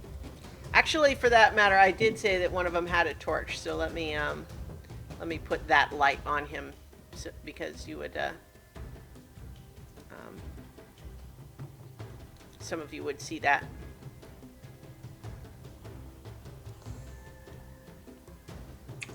All right. Yeah. So one of them has a torch. I don't know if that lets you see them now, but Yep. Yep, it does. Mhm.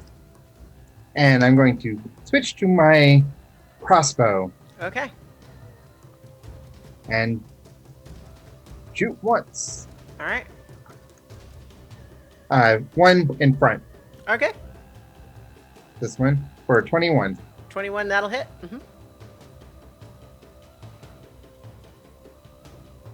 For 5 damage. All right. Yeah, you hit him. He snarls in pain. Ah! Ah! Like that. That's it. Okay. Rowan. Alrighty. So. Let's see. Keep helping me. 20. Almost got him out. Yep. Crap. Yeah. I'll assist you, and I'll keep helping you. Get this guy out of here.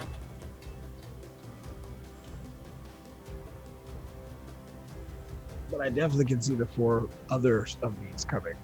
That's not good. Yeah. But yeah, that'll be my turn. Okay. By the way, the sphere is difficult terrain. Right. Hang on. I'm checking something about movement speed, so give me just a moment.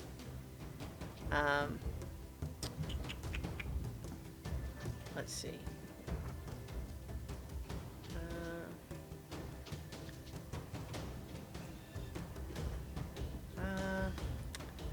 Yeah, it's never quite where I think it ought to be. Okay, there we go. There we go. Okay, okay. Yeah. All right. That makes it, okay, so it is, Rowan just did that. So it is now the Charlatan Berserker's turn again. Once again, the guy that you're dragging is going to attempt to break free, but once again, you have advantage on your check, Ollie, because Rowan is helping. Oh, but he rolled a crit for a 23. Oh And no! I rolled a 15. No! Try again. Yeah, so he manages to, there's a moment where you see him looking at the threshold of this door as you're dragging him towards it, and there's a moment where you see fear, but then he summons up some burst of movement and uses it to break away from you and run back through here, and so that's going to be opportunity quick attacks. question. Yes. He's starting off his turn in my spirit guardians. Yes, but he is not outside the cave yet. Right. No, the thing is that he would still have to make the wisdom save because he's if he's affected, his speed would be halved. Oh, okay, sure. Yeah, he will do that then. He needs a wisdom saving throw of 14 or better. He fails, so his speed will be halved. But is it only halved inside the circle? Because he's immediately running out of the circle. An affected creature's speed is halved in the area. Okay, so it'll be difficult terrain for that first square. Okay. 10, 15, 20, 25, 30. So he runs past. That's going to produce opportunity attacks from pretty much from Marcher, Ale, Rowan, and Wilfred. However, like, you tell me what you want that to be, because once again, he's Well, back inside, so you feel like... If we can't try and grab him, then it's not a lot of point. Well, Okay. but I can use my Relentless Avenger to hit him with the opportunity attack, even though it doesn't work, and then move half my speed immediately after the attack. Okay. So I'm gonna do that. So that means I can go 15 feet. So it's 10. At least move. You know what? I will actually allow the opportunity attacks to be attempts to grapple again. You know. Okay. One for Okay, each. then that. All right then. Yeah. So what would that look like as far So as? it's basically to make the grapple. You're trying athletics rolls, Okay. and he's going to Athletic contest roll. each one. 19. 19. Okay. He got another. He rolled double crits. I don't know if you're looking at this on the screen, but it's like he rolled two 20s for Oh, well. 23 total. Let's hope the ranger is athletic. Oh well. Oh god. He has to make another roll because everyone's trying. 21. Okay, 21. no, yeah, so yeah, Rowan and Ale together managed to grapple him again, and so he is not able to get away. Get away. So technically, let me put you all back where you were. So he's not able to run further away, although he tries with his action. So he is struggling in your grip, but that was his turn. But now it's these other guys, and so they are all charging into battle in slightly different ways. So 1, 3, 4, 5, 6, 7, 8, 9, 10, 11, 12. So he's charging into the storm sphere, and what does he need to do Okay. when he goes in? Strength saving throw, DC 13 to avoid 2d6 bludgeoning damage. Okay. He gets a 12. Okay. Let me roll that damage. Okay. 6 damage. Okay, so he takes that, and he's moving difficult terrain through there. This next guy, 2, 3, 4, 5, 6, 7, attempts to jump the gap in the causeway. Is that a gap or is that a slope up? No, it's a gap. Okay. All right. Yeah, Oh yeah, because it's like a ravine. We're looking Yeah. kind of down at a ravine. yeah. Okay. It is higher on the other side, but that's why I was looking up the jumping rules. Okay, so he's making an athletics check, gets a 22, and so he lands it. And in his attempt to finish his dash, he gets up to here, but then that makes him enter the spirit guardians. So he makes a wisdom saving throw. There we go, and gets a 17. So he succeeds, but he takes half damage. Okay. All right. So as your little shooting stars begin to attack him, he is shrugging a lot of it off at the moment, but he's pressing forward into it. And then these two guys both run and then lower themselves and just slide down into the ravine, and then run this way. All right, Iggy.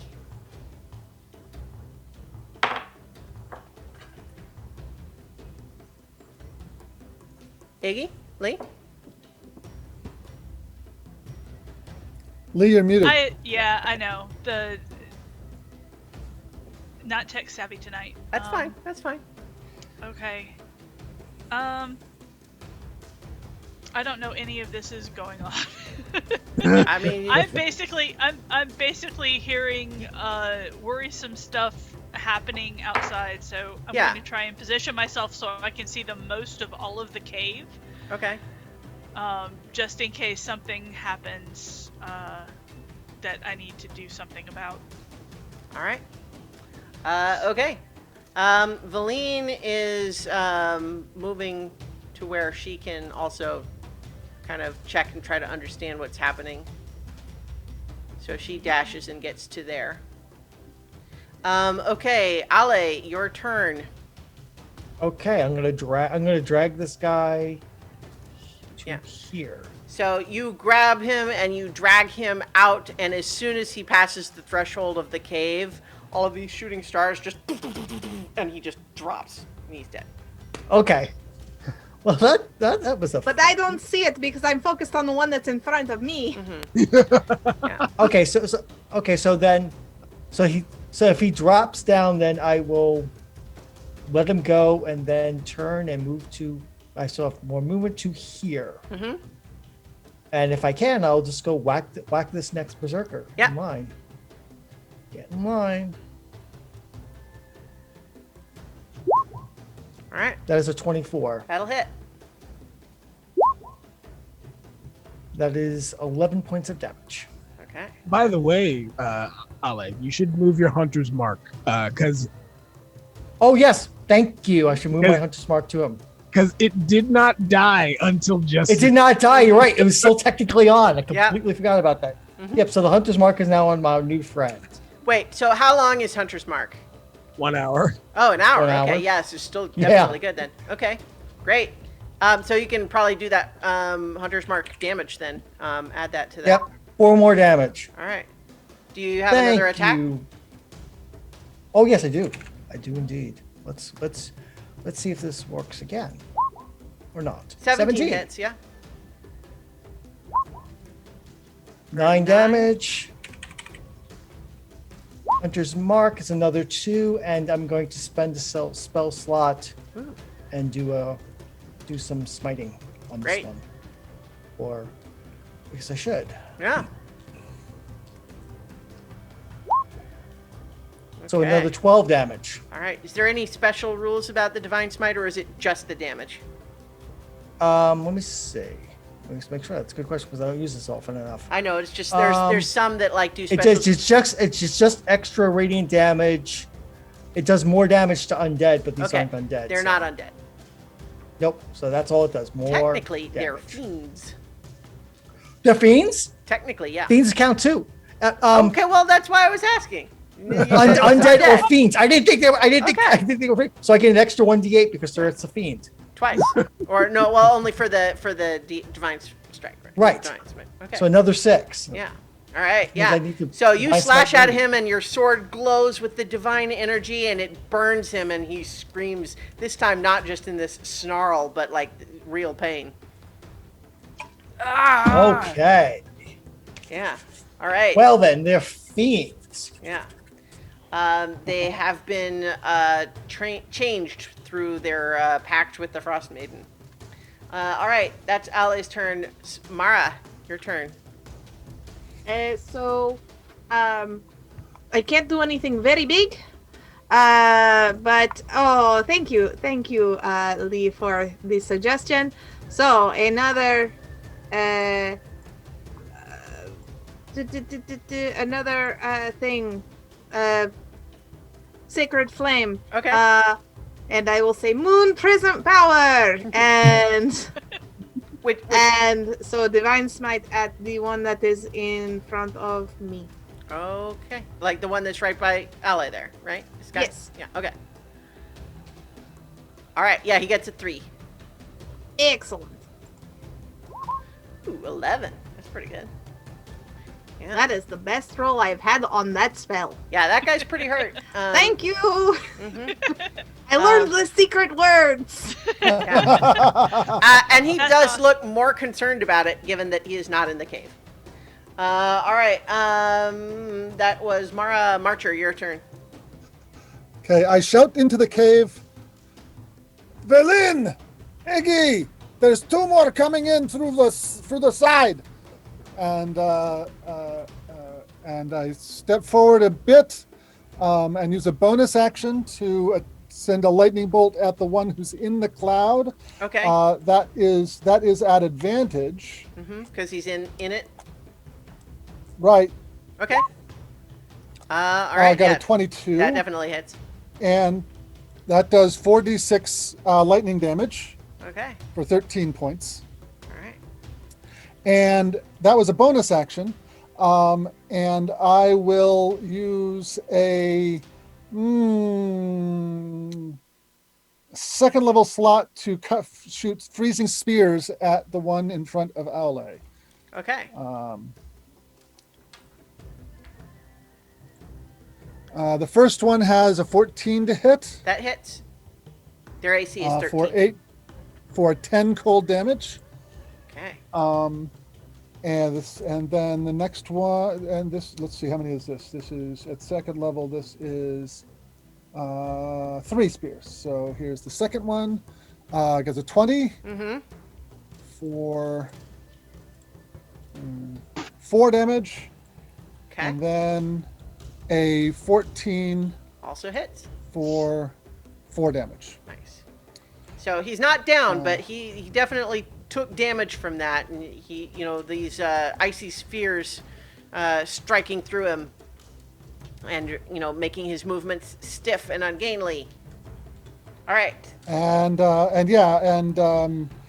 also each one of those reduces his movement speed by 5 feet. So Nice. his movement speed is reduced by 15 Yeah. for Good 1 round. deal. All right, Wilfred. Okay.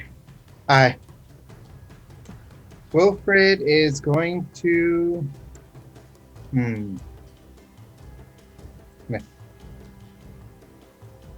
Move up and going to.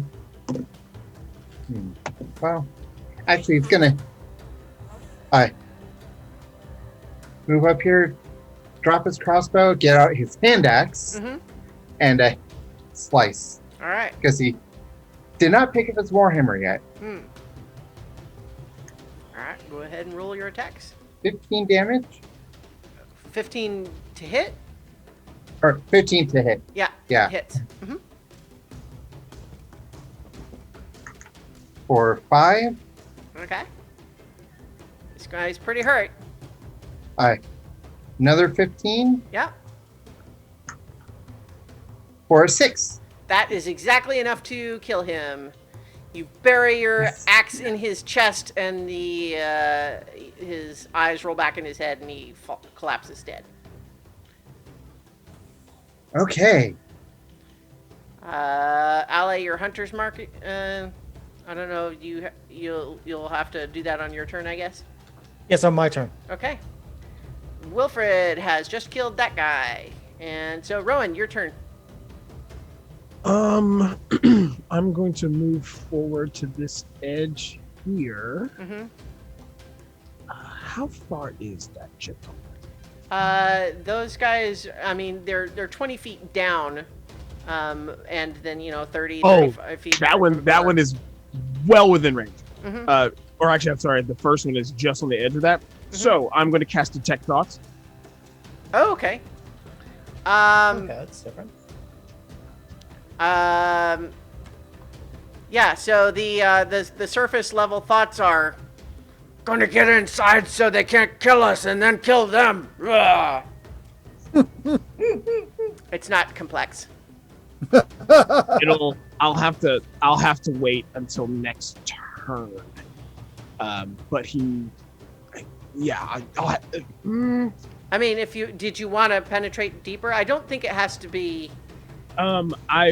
Is it have to be on the next turn? I wanted to use suggestion. Right. Okay, hang on. Let me just double check. Because it is an action to cast the spell, and then it is a separate action for suggestion, right? So that's why I said I'd have to wait till the next one. But but I would know where he is, and I would be able, as long as he's within 30 feet of me, I can then use suggestion on him. Great. Okay. So that is what Rowan does. And now it's the Charlatan Berserker's turn. And so we've got the one guy here who is just, once he Pushing has through chosen a this path. cloud. Yeah. So he is dashing at half speed. 4, 5, 6. And he makes another saving throw Okay. or for bludgeoning Yep. damage. Another strength save for bludgeoning damage. All right. 13. 13 is exactly what it needed. Okay. Does he So take no half damage. or no damage? Okay. No damage. Yep. All right. Yeah. He is batting the hailstones away. All right. That's his turn. These two guys are both gonna duck into a little hole in the cliffside here. Does, Crap. does the first one try to get me out of there? Or no, I have to probe deeper. Unless if I probe deeper, he knows I'm there. Never mind. Yeah. So they have both, so you guys don't necessarily know where they are, but you have seen them climb into a little hole. Yeah. Yeah. Climbs into a hole, and Rowan saw the hole in the I did. area with the dragon. So Well, but you didn't, talk about it, really, but Yeah. I'm not, okay, so meta, you guys have probably guessed what's going on, but Yeah. I'm just No, saying I what mean, you can or Marcher can't see. has seen the hole, and he warned. Yeah, that's fine. Velene It's fine. and- It's okay. Okay, yeah. I'm just saying, you guys. I'm telling you what Yeah. you can and can't see. All right. Right. So that's their turn. Iggy. All right. I am going to move to catch up with Velene. Okay.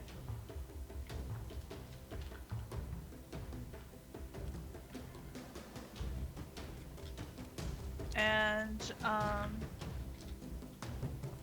see what I can see, which is nothing as All right. far as the map is concerned. Mm-hmm.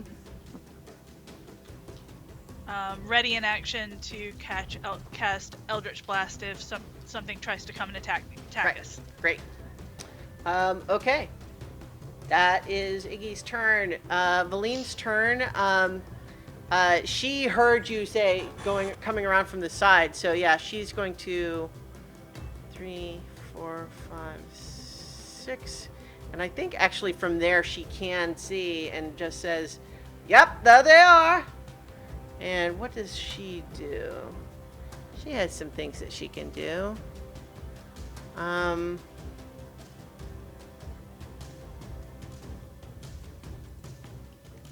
Let's see. What? Sorry, I keep closing her thing. Okay. What is? How far away is she?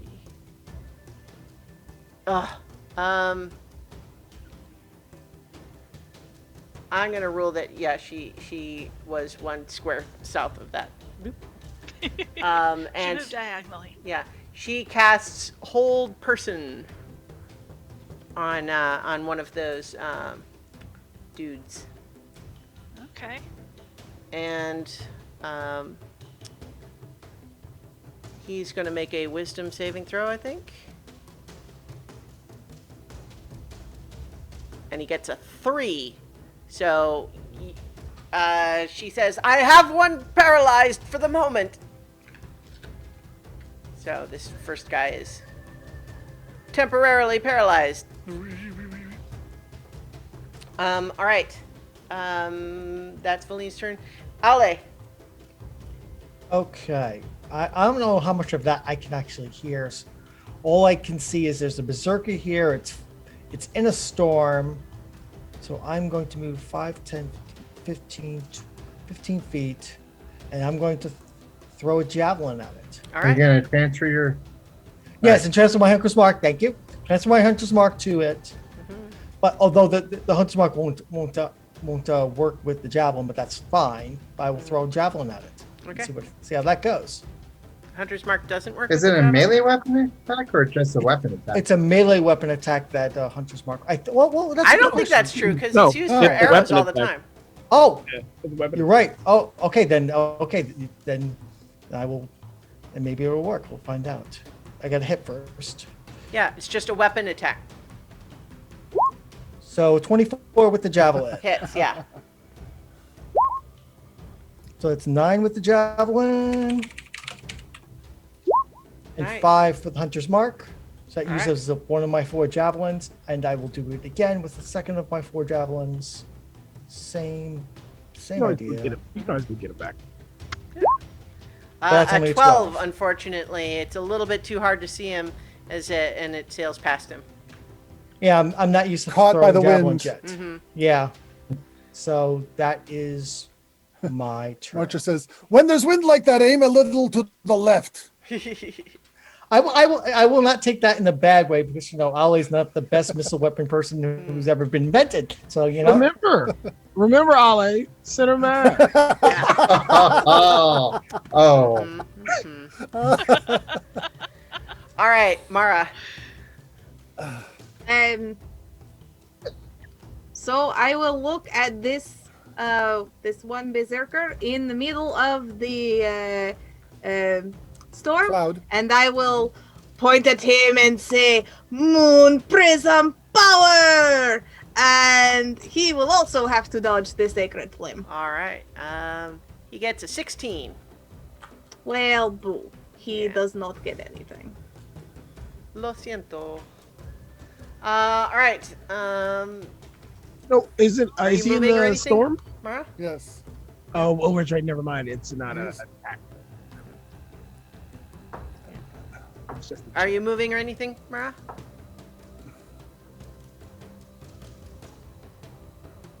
Spence? Are you there? You hearing us? Spence? Spence, Spence. Mara? Yes, I'm sorry. Okay. are you moving? Yeah. I am not moving. Okay. All right. Marcher's turn. Marcher steps forward a little to get a good view of this guy. And yeah, I'm gonna do another freezing spears. All right. Lightning. Do the bonus action for the lightning first. Okay. And 21 hit. that's actually an advantage because he's inside it. Mhm. So just to make sure he doesn't get a Sure. critical. Yeah. So yeah, the first that one hits. Mm-hmm. And does 9 lightning damage. All right. And then the freezing spears.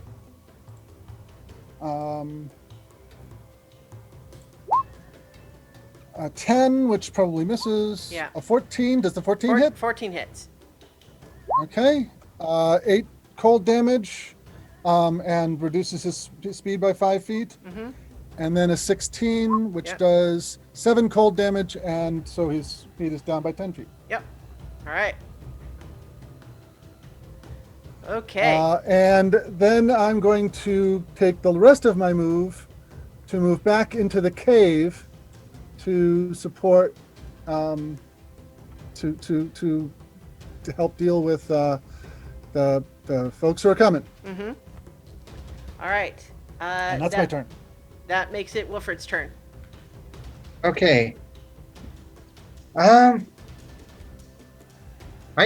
Well, I don't know if Wilfred can actually go in there without I can actually get to the Berserker.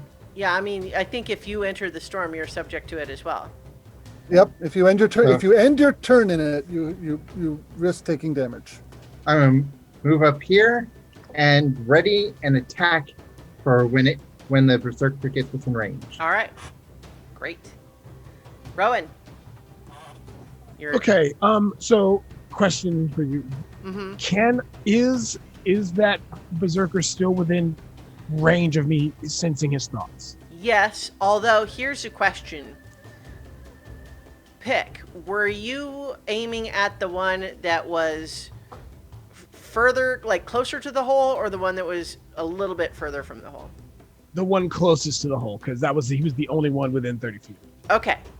So the only reason I ask, and you wouldn't necessarily have any way to know this, but that is also the one that Velene has currently paralyzed with the whole person. But Darn. I'm just saying, like, so it. But yes, you are, he is still within range for your thing. Then I will still use suggestion and say, your buddy's trying to steal the glory of the Frostmaiden from you. You got to stop him. I want them to fight each other. All right, great. Okay, so, It'd be a DC 13 Wisdom check. yeah. So let's see. He got a 9. And he is so mad at his buddy, and if as soon as he's just done being paralyzed, he's gonna do something about it. Yep. Then that's my turn because I'll definitely have to stay here until further notice Okay. I mean, because I have to stay within range. Oh, okay. You don't want it, but it's like 60 feet or something, right? No, it's 30. Oh, okay. Yeah. You may want to move inside the cave. You know what? I think I actually, if it is, I said you were in range because I thought it was 60 feet, but if it's only 30, he actually did move out of range. I'm sorry. Oh, well, then So I'll I'll let you do something else instead. Then I'll just move back into the cave. Okay. Yeah, sorry. No, you're fine. I'll move back into the cave. That's as far as I can get next to Marcher. Okay. Did you want to like hold an action or anything? Yeah, I'll I mean, hold you an could action till I dash to see- go further if you wanted. Because Actually, you know what? I will. for the Actually. suggestion. I will take the dash, actually. Okay. And,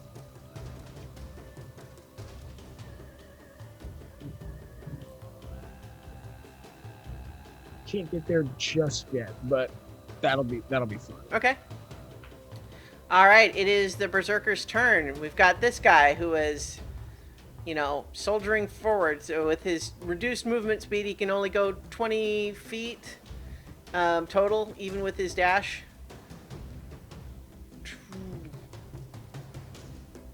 3. And as soon as he gets to this point, Marcher, or Wilfred rather, your held action will go off. Oh, And if that's, yeah. a 10. 10. Yeah, that's going to miss. But he will have to make his saving throw against the storm. He gets a natural 1 for 4. Okay. He takes 8 bludgeoning damage. And I'm going to rule with that natural 1. It blows him off the side of the thing. And, whoop. And so he's going to take that 8 damage and also go ahead and roll another 2d6 for me as he falls into the ravine. 12. Wow. Okay. Yeah, that guy. Lands on his head. Yeah. So he's not dead. He's still moving, but he's suddenly his snarls of rage are more like, oh. My legs are badly broken. I think this is the second time this has happened. Yeah. I've made an Austin Powers reference. Hey. We like Austin Powers in this house. All right. That was that guy, but these two in here. So first, the one that's currently paralyzed is going to try to get out of that. Let's have him roll his own wisdom instead of Velene's. And rolls a 10, so that guy's still paralyzed. His buddy is confused, but doesn't care enough to stay behind. He smacks him on the back of the head as he runs by. And Such a loving friend. 50.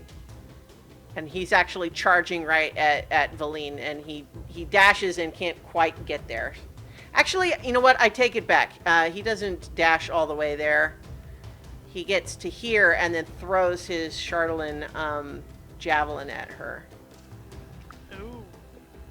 Yeah. And gets a 17, which I believe does hit her. It does, yeah. And so she's going to make a Constitution saving throw. And so she succeeds her Constitution saving throw, but it is going to do 9 piercing damage to her. And here is where Mara's decision not to heal her has consequences. Yeah, so she takes that wound and is, you know, grimaces in pain as she's, pulls it out of her shoulder and drops it to the ground. Okay, and then she has to make a concentration check for the hold person. But she succeeds. All right, that is the Charlotte Berserker's turn. Iggy. Right. Actually, I think you had held Eldritch Blast. Can your token, can you, with your line of sight, can you see that guy where he just ran up to? Yes. That guy? Well, then you could have, your held Eldritch Blast would go off. Okay. So let me go ahead and Eldritch Blast him. Mm-hmm. Do I get both Eldritch Blasts? I Yeah. think I get both. Yeah. That's part of it. Yes, it's part of the Part of the spell. spell. It's Yeah. a little bit weird because, the attack action is different, but yeah, the spell includes both, so I'd say yes. Okay. All right. Well, the first one misses with a 9, Yeah, and the second one also misses with the 7. that's Oh, a natural one. All right, yeah, so no good there, but it is now your actual turn. Okay. So I'm going to run up to Velene, and how many is my lay on hands? Being 7. Yeah, right now it's 7, so I'm going to Mhm. give her 7 hit points Hmm. and say,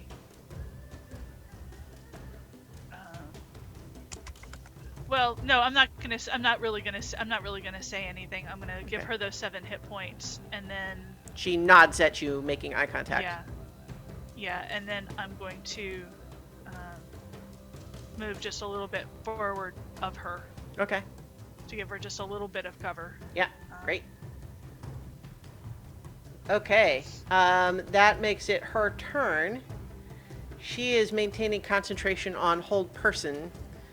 And she. Oh, I always forget how that works. Okay. And then what she does is she casts Chill Touch on the other Berserker, which, again, despite the name, Chill Touch, does not require touch, range, and it doesn't and do doesn't cold do damage. cold damage. So, so basically, she makes a spell attack against him, and so 16, which does hit, and so he's going to take 1d8 necrotic damage. And gets an 8 max, so he takes that. 28. All right. And she says, I'm holding the other one, but it's only going to do us so much good if they're in the cave still. Ale, your turn. Okay, guys, do I try to finish this thing off or do I go in and help everyone else? Come in and Finish help. it off. Finish it off. I Okay. love everybody Thanks immediately for the shouts contradictory clarity. instructions. Yeah. Okay. Guess you have to make your own decisions, well, Ale. Wait a minute. I can't turn right back on this guy. This guy's a minion of the Frostmaiden. Can't do that. So I have 2 more javelins. So Yep. we'll I'll try, say you have a disadvantage on your attack against him at the moment because he is prone at the bottom of a ravine.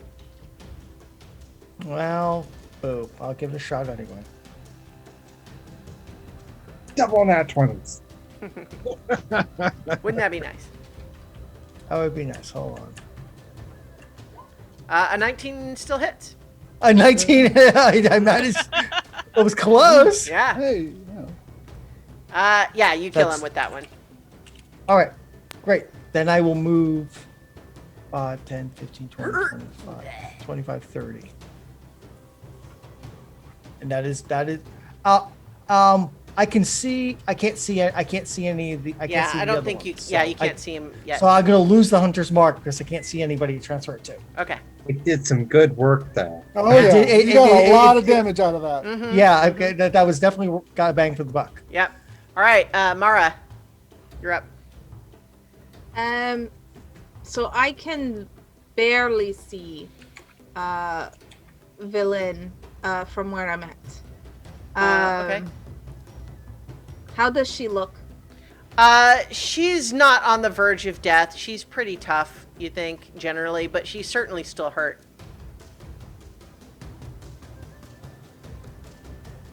Bonus action healing word. I will look at her and say, just don't die.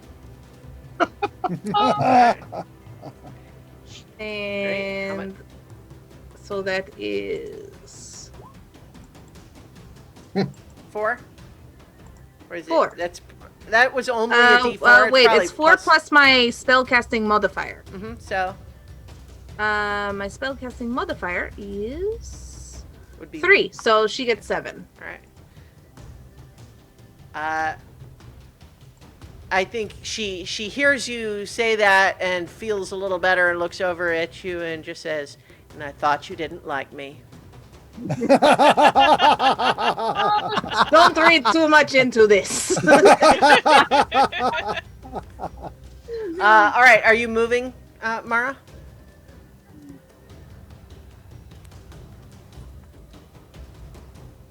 I guess I will move to the mouth of Alright. the gate. All right. So just like here. Okay. All right. Marcher.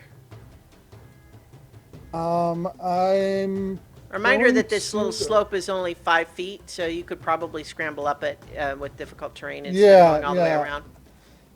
around. yeah, that's exactly what I would like to do. Okay. The one who's this one here, is that the one that's paralyzed or the one that just threw javelins? No, the one that's further back is paralyzed. The one that's Okay. there is the one that threw the javelin. All right. I'm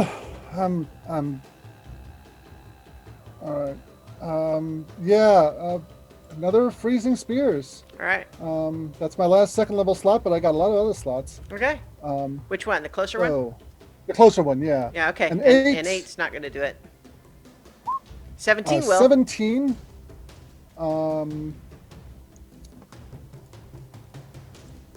For 4 damage, but Alright. it reduces his move.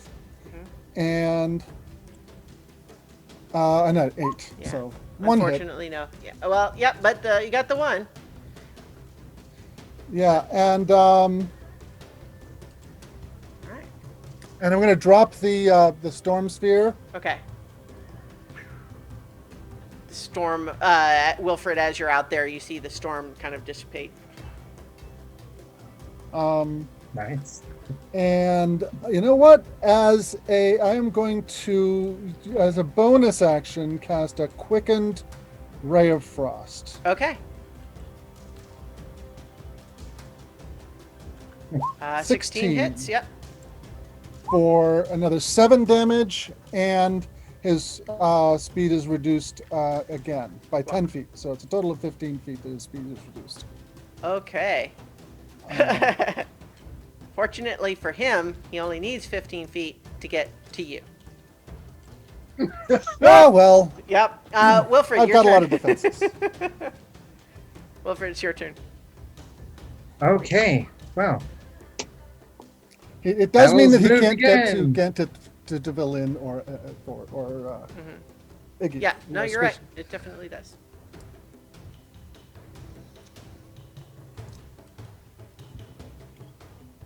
Wilfred? yeah, I'm moving. Sorry. Okay. That's a dash, I guess. Okay. Yeah. Yeah, dash. Okay. And yeah, I can't really do anything from there. So Yep.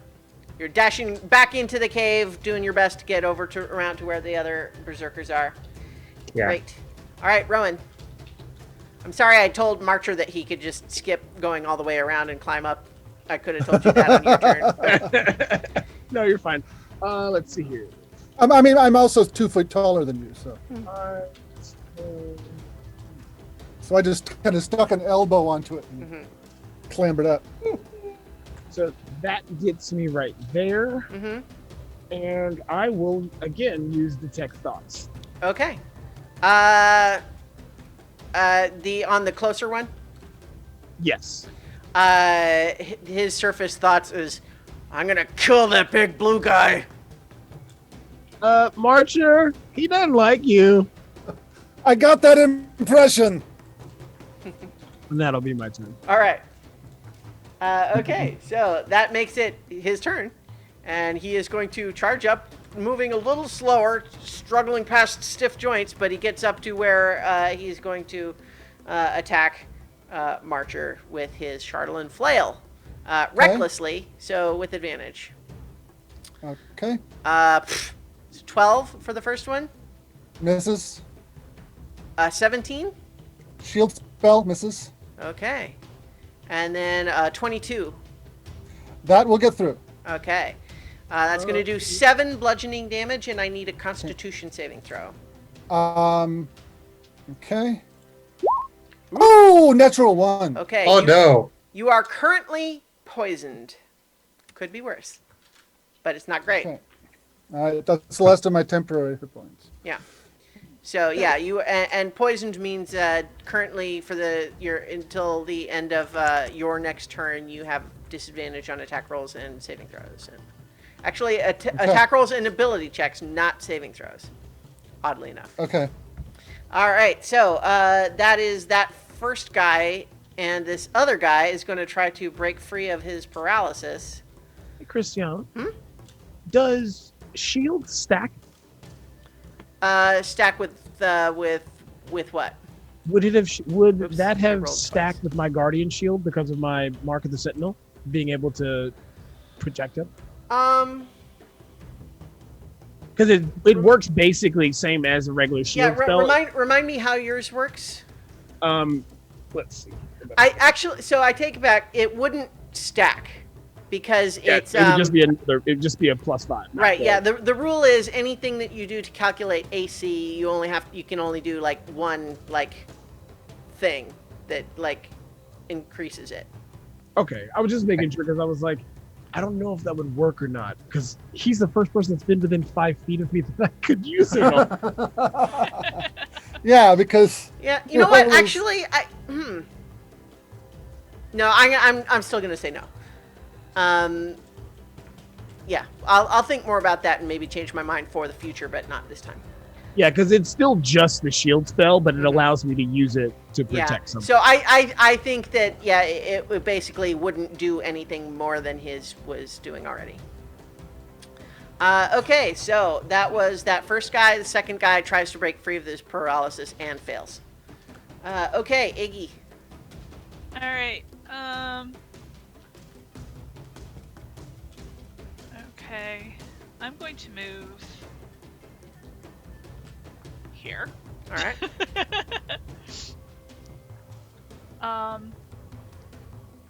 And I don't know how this is going to work, but it might work.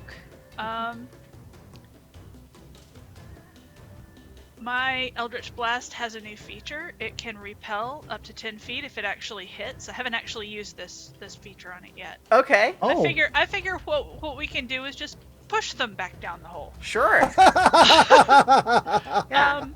So I'm going to try Repelling Blast. It Okay. has the same damage, but when it hits, it'll push him back 10 feet. Right. Which And then one? The second closer one one, hits, or it'll push it another 10 feet. yeah. right. And then we can use the closer one? shove attacks. Yeah, Yeah? on the Okay. closer one. Okay. So we can basically just shove him back until he falls back down the hole. Yeah. Or I could do it on the one with hold person, but I think that she has to have line of sight on him in order to do that. Yeah, you would. Okay. So just the closer one to make sure that it works, and All right. And knocking him away from me would be a good thing. yeah. So All right, that'll 21 hit. to hit Yeah. for 10 damage, 13 damage, sorry, Yeah. and 10 knock him back 10 feet. He knocks back, and because it's kind of slightly off center, he kind of slams into the rock wall a little bit. And then Okay, another. and so 17 Yeah. to Okay. hit for, let's see, another 9 damage, Nice. and if possible, another 10 feet. Well, yeah, I did that already. Yeah, he did. Yeah. She did both of them. Yeah. Okay. All right. Yeah. He's knocked backwards 20 feet and looks astonished. All right. Velene's turn. And she is going to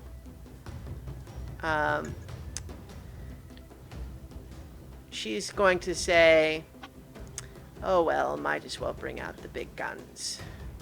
And she is going to cast.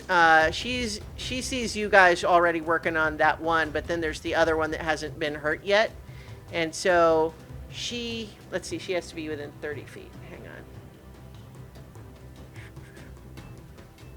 on. Yeah, so she's going to get a little closer to that one that's further down.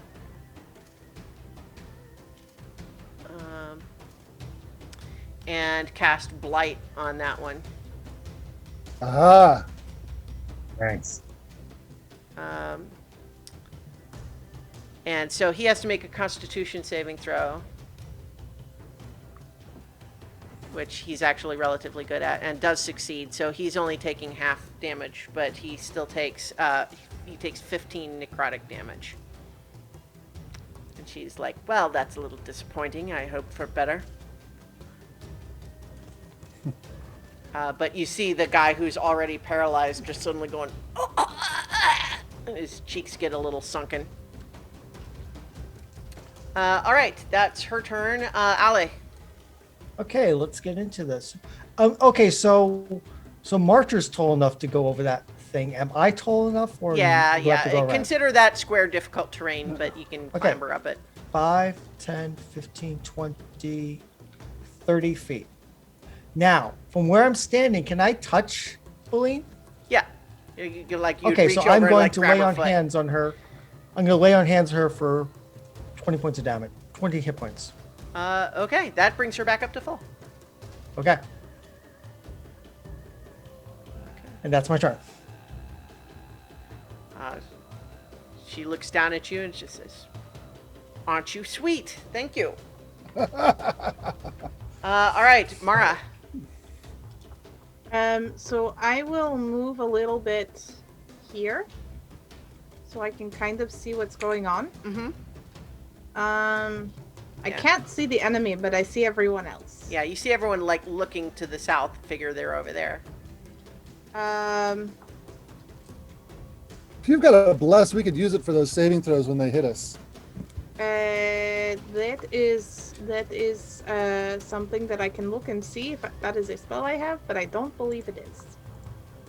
It is concentration, if that matters.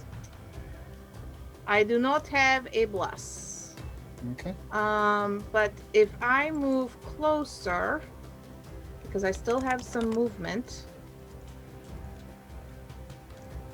Where did my starters? There. Nope. Nope. I would still not be able to see him. I guess I'll move here. Maybe. Okay. See what happens. All right. Wilfred is kind of hurt if it. Oh, okay. Well then, I will say, Wilfred, I believe in you, and he'll do healing word on you as well.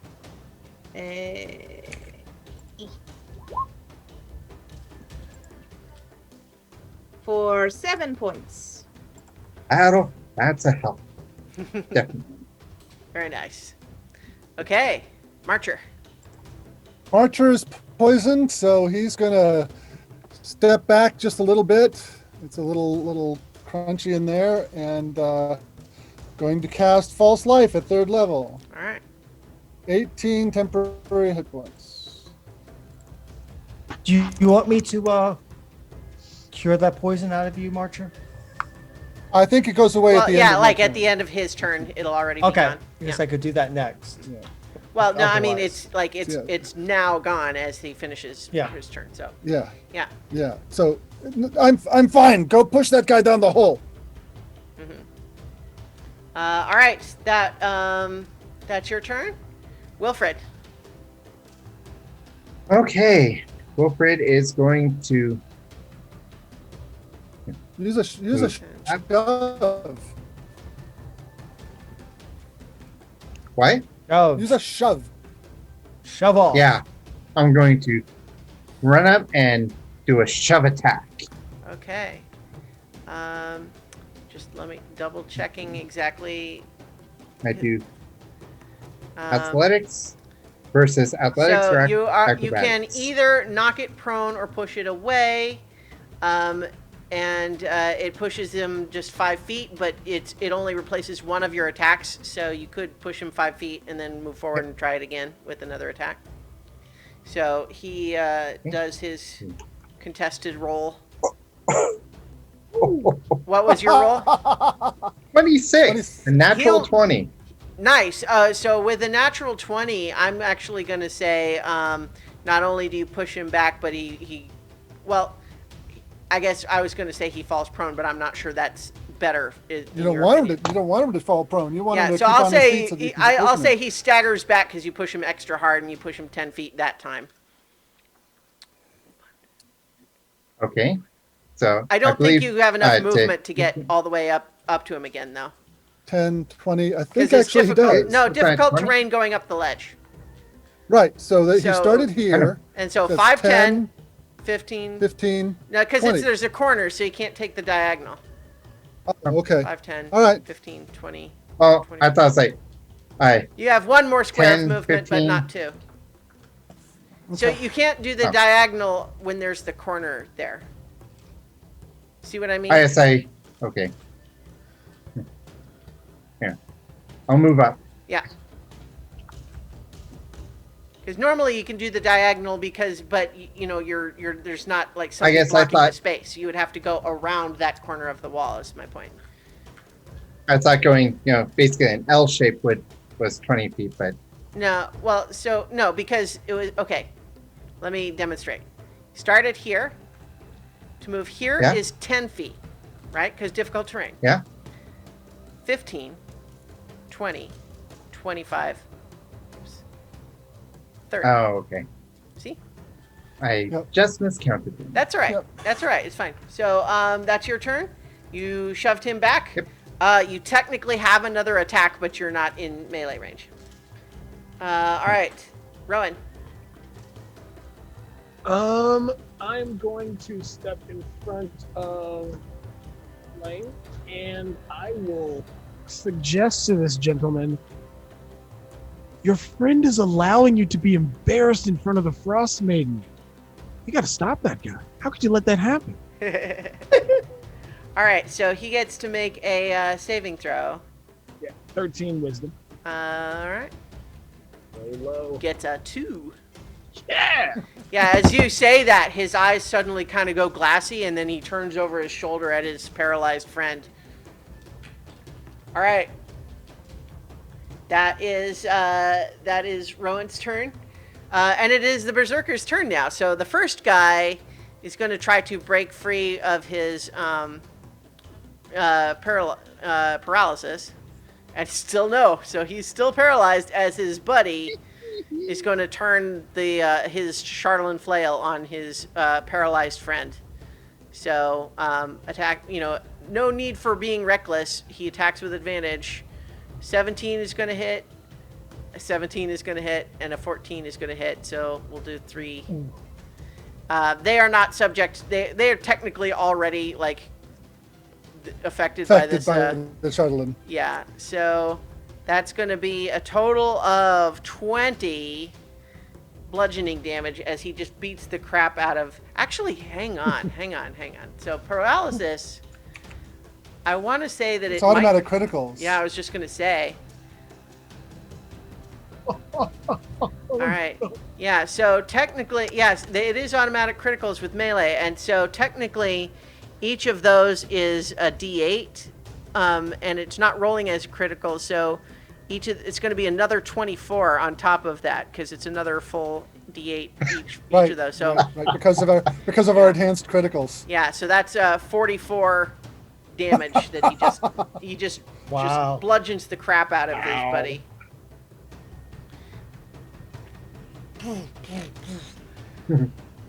Suggestion is one of those weird ones, though. Like, I always feel like it seems like he should get another, like, he should be able to, break out of it, but I don't think he does. It's Well, doesn't suggestion only last for 1 round? No, you're thinking Action. command. Oh, yeah. Although what I will Oh, that's say command, is, yeah. I think that I'm gonna rule that the suggestion was essentially like your buddy is letting you be embarrassed. You should punish him for it. Is I think what she said. Right. Yeah. And the punishment is over. Yeah, he has punished his friend, and so I think as he goes and he does the damage, and then there's a moment where he's like, huh? Ah. All right. So that is his turn. Iggy, you're up. Well,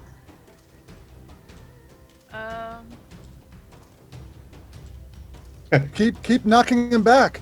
yeah, I'm but- gonna keep. I'm gonna. I think you hit need him to with get closer because there's 3 people in between you now. Yeah, I think so too. And so I'm going to. All right, see, 1, 2, 3, 4, 5. Shuttle and Berserker, 6. corner pocket. Yeah. Yeah, I was gonna say you could be next to me, or yeah, you could be next to me. Well, the thing Yeah. is, it has to be in a straight line. Yeah. Oh, So, Yeah. So you can say like Wilfred Duck. yeah. So Wilfred, duck, All right. purple magic. And so Eldritch Blast at this guy Mhm. who is not paralyzed. Right. And so that is a 15 to hit. That hits. So go ahead and roll the damage, and then I'm gonna have him make a dexterity saving throw as you push him back. Okay, so that's a 7. Okay. Yeah, he gets a 3 on that saving throw, so he definitely falls down the hole. Okay. Whoa! Okay. Boom, boom, boom, boom, boom, boom, boom. And he's gonna take Yeah. another 2d6 bludgeoning damage as he falls. Yeah, somebody get out there and try to hit him with something at the bottom of the ravine. I'm on it. All right. So that is one of your Eldritch Blasts. You could, I guess, aim the other at the other guy. Yeah, Shift over a little. If you've got any more movement left, shift I over a don't little have bit any to more movement left. Okay. Yeah. I mean, you wouldn't be able to push that guy into the hole from where you are, but you could damage him. I mean, Yeah, you'd have so- advantage on your attack because he's paralyzed. Yeah, so let me see. Dirty 20 Okay. and an 18, so Alright. not a crit. Not choosing to push though, Not, or yeah, not choosing to push okay, Ugh. 4 damage. for 4 damage. All right. Okay. Velene's turn, and she says, she kind of cracks her knuckles and says, "Okay, let's try this again. I don't feel good about that last one." Okay, he beats the saving throw again though. So he's still only gonna, paralyzed, not make him automatically. not a go? Constitution saving throw. Oh, okay. Only That's- Dex. Yeah. And strength. Yeah. So damage is a little better though. It's so he still takes 17. On top of the 40 plus that his friend Yeah. did. And she says, "These guys are pretty hardy." I guess that's not altogether surprising. They are favored by the Frostmaiden. But yeah, that guy is looking pretty wounded, but certainly you can see the glint of blue fire in his eyes. All right, that's Velene's turn. Ale. Okay, so let's go play the shoving game. I'll try to. So this is 5, 10, 15, 20, 25, 30. Mhm. I'm going to try to shove this berserker into the hole. All right. So that's an athletics check. Yeah. But he's paralyzed. Do I get advantage or is just? Oh, no. Yeah. I think. I don't think he can resist. Yeah, I don't think he can. Let me think. Is incapacitated. Well, but that's different than saying he's automatically fails, right? Like, Right. you know what? Can't take He action automatically for a fails. Yeah, reaction. no, he definitely falls down. You shove him down the hole. Boom, boom, boom, boom, boom. Like, there's no there's no point in making that complicated. So he's going to take another 2d6 from falling, which is 9, and he's pretty bad wounded already. Okay. that is Ale. Your turn. That's me. Yeah. Okay, Mara. So I heard go back around, so I'm going to do that. And I'm going to go the 30 feet to here. I see these guys, and so I will use my dash action to go another 30 feet in. So this is a ravine, yes? Yeah. So I don't have to really do anything. I can just slide into it. Well, I mean, you're going to need to make a check to not hurt yourself. Oh, well, that's fine. Okay. So I would like to go to there. Okay. Make an acrobatics check if you're sliding down. Okay. Oops. That was not me, I don't think. Or No, if no, it was, I did a roll and I rolled the wrong thing. Okay. I was rolling what your check is, your Acrobatics. DC is for your yeah, you land fine. You sort of slide down and manage to land without hurting yourself. And I still have my spirit guardian, so it's like I have a bunch of shooting stars going with me. Yeah. And it looks like an enemy. It's kind of cool. Yeah. So technically, I don't think you can stand where you have moved yourself, though, because like that's on the sheer edge of a ravine. You can't really stand How there. about there? Yeah. Okay. Okay. So I slide down Mm-hmm. with my shooting stars swirling behind me, and now these two are both in my spirit guardians. They sure are. All right, Marcher. Hey, if I am jumping down that 5-foot ledge there, is that also going to be difficult terrain on the way down? No. Okay. 5, 10, 15, 20, 25, 30. From there, can I see them? No, it's kind of outside of. Not really, because they're a little bit around a curve and they're kind of tumbled All right. down there. Then I will dash up to the edge, and yeah, that'll be my turn. Okay. All right, Wilfred. I'm going to stand up by the hole and ready in action to attack if any of them try and Is crawl the up. hole slanted or? No, there's the enough shove. curve that you can't see straight through it to where they are. Shield slide down. Shield slide down. Actually, I don't. This have is my one of those shield at the situations where moment, burning oil would be really useful. but I'm not going to attack. I'm going to shove if they come up. Right. Okay. All right, Rowan. Darn. I mean, you said there's enough curve that we can't see down. No, not from the top. Well, let's see here. 10.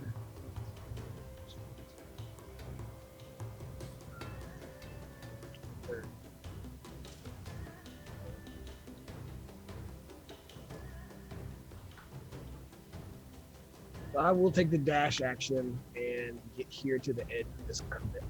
Okay. Yeah. And that'll be it. 'Cause I will have to try to harm them. All right. Okay. So it is now their turn, and both of them are entering Mara's spirit guardians. So they both make wisdom saving throws. They're not good at those. No, they're not. They got a 5 and a 6 respectively. One of those guys.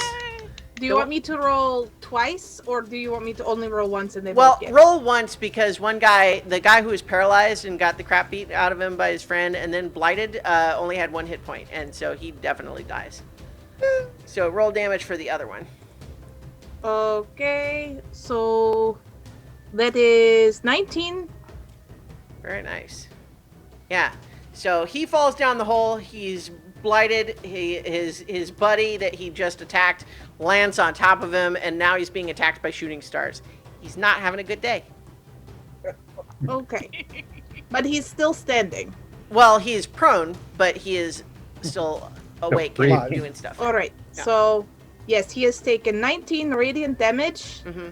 and it is still his turn. Yeah. And I am slightly horrified that I have now killed something. He is prone, but he does stand up, and he charges at you, and he is going to attack you. Recklessly with his Charlatan flail. Ow. It's a 21 to hit. Oh, it definitely hits. Yeah. That's going to be only 4 bludgeoning damage, but I need a Constitution saving throw. And well, 2 of them. 1 for the poison and 1 for your concentration check for Spirit Guardians, which I think is concentration, right? Yes. Okay, so that you are not poisoned. You, however, lose your Spirit Guardian. No. So useful. Yeah, you are so busy going, not poison, not poison, not poison, that you realize, oh no, you've lost your little aura. So that was just the first attack. So he does it again. Gets a 16 to hit. Yes, that hits. Okay, for another 4 bludgeoning damage. He's rolling pretty low there. And then another Constitution saving throw. That time you are now poisoned. Okay. And 1 more attack. That's only a 7. No, with advantage it's a 19. Oh yes, it Yeah. hits. So that's only 5 bludgeoning damage. So on those, he rolled on the d8s for each of those attacks. He rolled 2 1s and a 2. Okay. So Nice. Do I need to? So I just rolled a Constitution saving throw for the poison again because I Yeah. don't know if it does damage. no, it's just so you are currently poisoned for until the end of your next turn, and you took a total of 13 Yep. damage. I added them each round. Great. So yeah. Yep. So that's what he does on his turn. Iggy. All right. Not much I really can do at this point. I think I'm going to slide down and take a look at what's going on outside. Okay. So that's 1. Hop down the side for 2, 3, 4, 5, 6. So that's 30 feet. Okay. So I can just get to the mouth of the cave. Mm-hmm. And why not take the dash action? 1, 2, 3, 4, 5. All right. Yeah, so that I can have line of sight just in case somebody needs it. All right. Great. Were you gonna move too? You said you were gonna take the dash action, but then didn't. Yeah, move your token. I moved my token where I dashed to. I could get to the mouth of the cave with a regular movement, and then dash to hasn't updated the on my edge. screen. Okay. All right. That's okay. Okay, so Weird. Okay, it's fine. I can just put you wherever you were. Like, were you by Yeah, Marcher? it's right behind Marcher. Okay. All right. So that was Iggy's turn. What? Yes. What? I forgot that I have my bracers on, Okay. so I could have made a reaction. Can I retcon that or no? Sure. Okay, because it's the special bracers that you made. Ah, yes. The bracers have the So thorn. so on one of the ones where he hits me, Mm-hmm. my bracers extrude thorns, Mm-hmm. and they do 2d6 magical piercing damage. All right. Go ahead and roll that 2d6. 2. Oh well. Eh. That's another 2 damage. You know. Damage is damage. It is. Yeah. All right. That's a cool set of bracers. Yeah. All right. It's Velene's turn.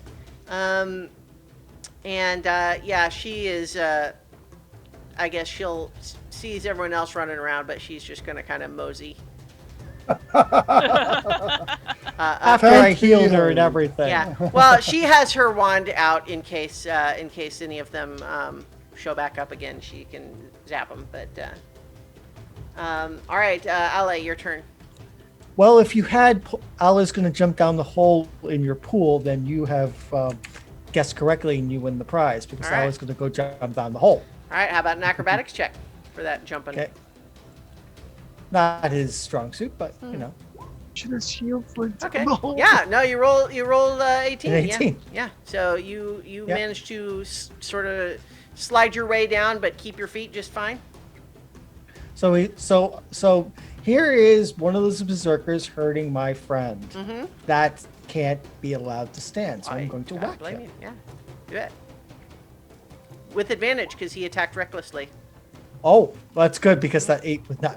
That was a natural The 1. 13 will hit, 16 though might be better. Yeah. Okay, so that's 5 Okay. damage. I'm going to. Do I have any spell slots left? Yes, I'm going to spend the spell slot and do some radiant damage on him Okay. because I know they're vulnerable to that. So that's Well, not like they take extra damage for the divine smite. Right. They're not vulnerable. Right, to that's what I radiant meant, yeah. particularly. so another 17 Right. radiant damage. How do you finish this guy off? I say, no minion of the Frostmaiden shall live, and cleave his skull open. With the burst of holy light, the skull gets cracked apart. And you do that, and his body just goes kind of limp. And there's a second where like he's literally like hanging by like your axe until I would imagine you kind Right, of but sure, jerk it yeah. and he falls off limp. And we are no longer in initiative because you have killed all the Chardalyn Berserkers. Yay! Yay! Killing minions of the Frostmaiden makes me happy. All right. After Are you After a moment, okay, I- Mara? You're Mara? not going to hit me, yes? You're not a minion of the Frostmaiden. Okay. Oh, Then I didn't mean to scare you. But these are my sworn enemies, and I cannot give them any mercy. I have the last sworn. time you came running out toward me with a weapon, you hit me. This is why I am a little and LA winces. Yeah. Yeah. Wolfro call out. Are they dead? They're dead. Okay. Let's go see if they had anything. And Marcher will go inside the cave and start. Well, we have to looking collect around. their shardel and crap and dispose of that properly. Do anyway. what? Throw it down the hole, I hope. Could we try to use it to destroy the brazier? Worth a That would be shot. a good idea. That might work. There's a thought. Shot. I have good thoughts sometimes. You have good thoughts all the time. What are you talking about? Yeah, Well, one of that shardel and flail might be the trick to bashing that brazier in. So Marcher is standing next to one of the berserkers that fell there. Mm-hmm. So he's going to scoop one up. All right. Is it only the head Chardalyn? Or is there an entire thing? No, it's just the head. Okay, well, gonna kind of hold it at a distance, like it's a stinking fish on the end of a pole. But yeah, take it around to that brazier, and see if you a good smack have Aye. a chance of. Mm-hmm. Yeah. Wilfred will volunteer to do the smacking because he's good at smacking. All right. So I think you guys give it a couple of whacks, but unfortunately, it doesn't seem to have any more effect than any other weapon did. well, it was worth a try. Does it flare up every time it's hit? No, it kind of it did that before because he like kicked it with his foot. Okay. So I think Wilfred will recover his shield and warhammer and crossbow because he kind of shed items as he was Yeah. going. I think if Ale, if you spend some time crawling around out there, you can Yep. get your javelins back. Yeah, I will. I only got 4, so I might as well make use of them. All right. I don't know if so that didn't work. Do we? I don't know how far it is to your village, Marcher, but if we stay here the night, in the morning I can try to dispel this brazier. I mean, it's clearly a very dangerous thing. Well, from what our wizard friend said, it's only going to temporarily suppress it. She says, "Yes, But if we suppress it, we might be able to take it out of the cave because it seems to be... No, it's part of the And ground. It's part of the know cave, that there that's is- I know that there are spells that I can use that can reshape stone. You said something about reshaping stone, yes? If you are able to reshape the stone, then I believe that would have the desired effect. If it is no longer a brazier with the inscribed runes, then it would not serve the purpose of a conduit of the magic. So I could do this in the morning if Would you if we are please? able to This do is it. this is material of the Frostmaiden, and I'm sworn to destroy it. It would be a personal favor to me if we would spend the time to make sure that happens. I think we can do that, especially since it's still there's not a whole lot of daylight left. So Not We a should lot see of what else daylight. is in this cave. Yes, let's check the cave Let's and make look sure the there are rest no of it. other dangers. sure. Yes. So as you guys are looking around, you can kind of move your tokens around just to see the map. I'll tell you the stuff that you find in the various places. So down there in the room where there's the hole and where the dragon wormlings were to begin with, there's a small pile against the east wall that had apparently their starter hoard. There is 96 silver pieces and 331 copper pieces, a stitched leather wallet containing thieves' tools, a cracked spyglass that still works except that it has a crack in it, and a spell scroll of knock, which Velene expresses mild interest in. If she says, I don't think any of the rest of you can even use it, can you? Unless it's a ritual, I cannot use it now. Marcher, you can, can't you? Knock is... So, yes, yeah, Marcher could also theoretically use the scroll, but Velene says if I obtain the necessary inks, I could copy it into my spell book and use it more than once. It sounds like it would be more useful to you than it would be to me. How about taking that in instead of a share of the rest of the treasure? Oh, the rest in this cave, certainly. Okay. Everyone How gets 16 silver and 110 copper. We're raiding a baby dragon horde. Did you say everybody gets 110 copper? There was 331. Oh, you're right. I missed. Yeah. Right, 51 copper. My apologies. That's right. I mean, I'm not worried about that amount of copper, but Yeah. yeah. Can you Just- say that one more time? 16 silver, 51 copper. Yeah, and so Velene will take the spell scroll and hang on to it, and she promises that if you come upon a spot where it would be useful, she will certainly use it to cast it.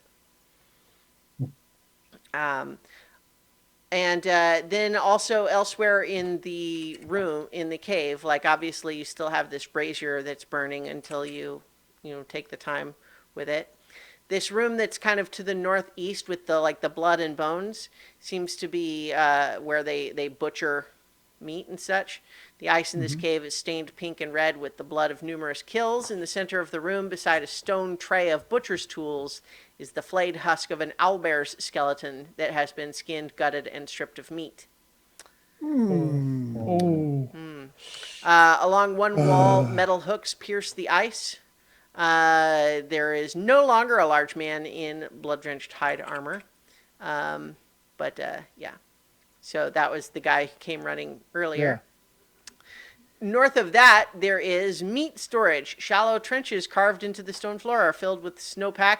Clean haunches of meat are nestled in these trenches. There are 80 pounds of fresh meat stored there. Well, fresh frozen.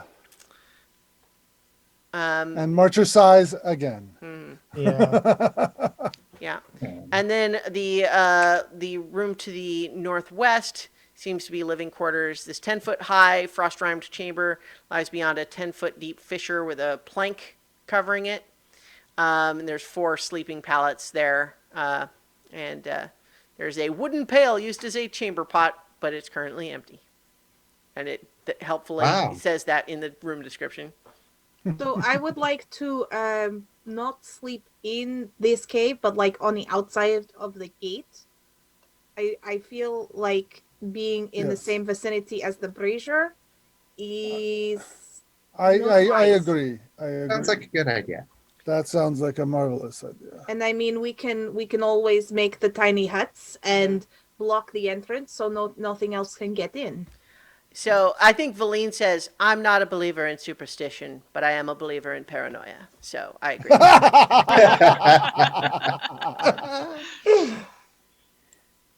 All right. All right. So you all head back outside to find a spot to do your hut. Yep. Yeah. Very nice. Hi. Are we gonna? Do we collect the Chardolin to Yeah. maybe try and like toss in that little ravine inside the cave, at least to make it hard to get to? Yeah. I mean, Maybe try and break it. We've not had any success with that in the past. But well, you when- haven't that- really. I when- mean, if we- like you've We haven't seen tried. broken Chardolin. Like it's not unbreakable. It's but my point is, once we've broken it, then what? Then yeah. I then mean, we then you just still have the multiple pieces. Like It's easier to handle if it's all in one piece. We'll just throw it down that ravine inside the cave. That gap there. That's got to be something deep there. the one inside there is only 10 feet deep, but you could certainly like Oh, pile okay. snow on top of it too. But Yeah, that's Yeah. And maybe the dragon carcasses as well. yeah. Put the Yeah. Chardonnay at the Are we bottom, and then throw the corpses on top of that, and then the snow on top of that. Mm-hmm. Are we gonna take a souvenirs from the dragons? As a matter of fact, yes, I am. Yeah. I'm going to take a dragon head. I would like a claw, please. So would Wilfred. Sure. They're little. Claws all around. They're cute little claws and fangs. I'm not sure that LA wants a dragon claw. That just doesn't feel right. That sounds that It's a little. yeah, that makes sense. That tracks. All right. So, yeah, I think you know, there doesn't seem to be any other threats heading your way as you're getting your camp ready. And in fact, it occurs to you that it seems like there's actually less wildlife in this general vicinity than might normally be, but that maybe makes sense given that a group of magic, evil, tainted berserker Berserkers warriors were- were yeah. living here. So And a couple of small dragons. yeah, And a couple. yeah. So this is a stay away from that place. But yeah, I think as you're settling in for camp, Velene actually asks if she can examine the invisible treasure chest you got from the tower. Oh yeah. Dig in, just here you go. We do have those thieves' tools. I can take a crack at it. Yeah, she Yeah.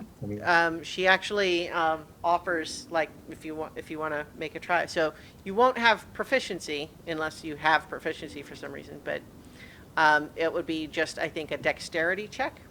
Yep. Let me double check what the DC is.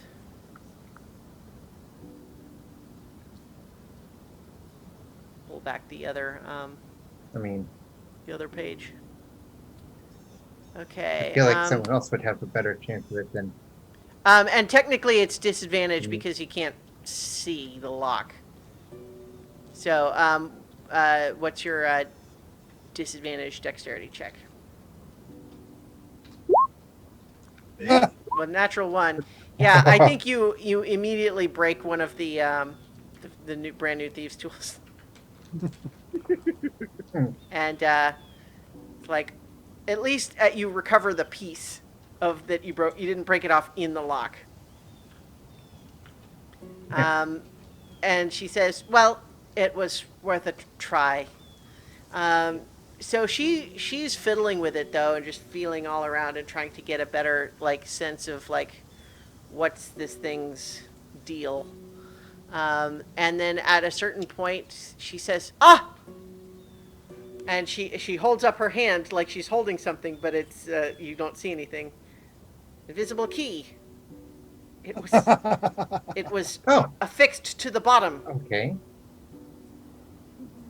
You know, actually, that makes sense. Okay, otherwise, it would be too easy to lose.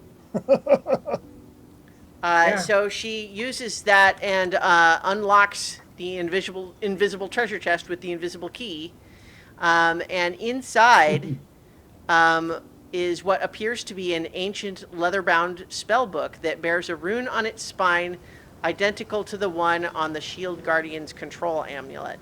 And she gasps in delight, and then goes to pick it up, and it just like crumbles in her hand into dust.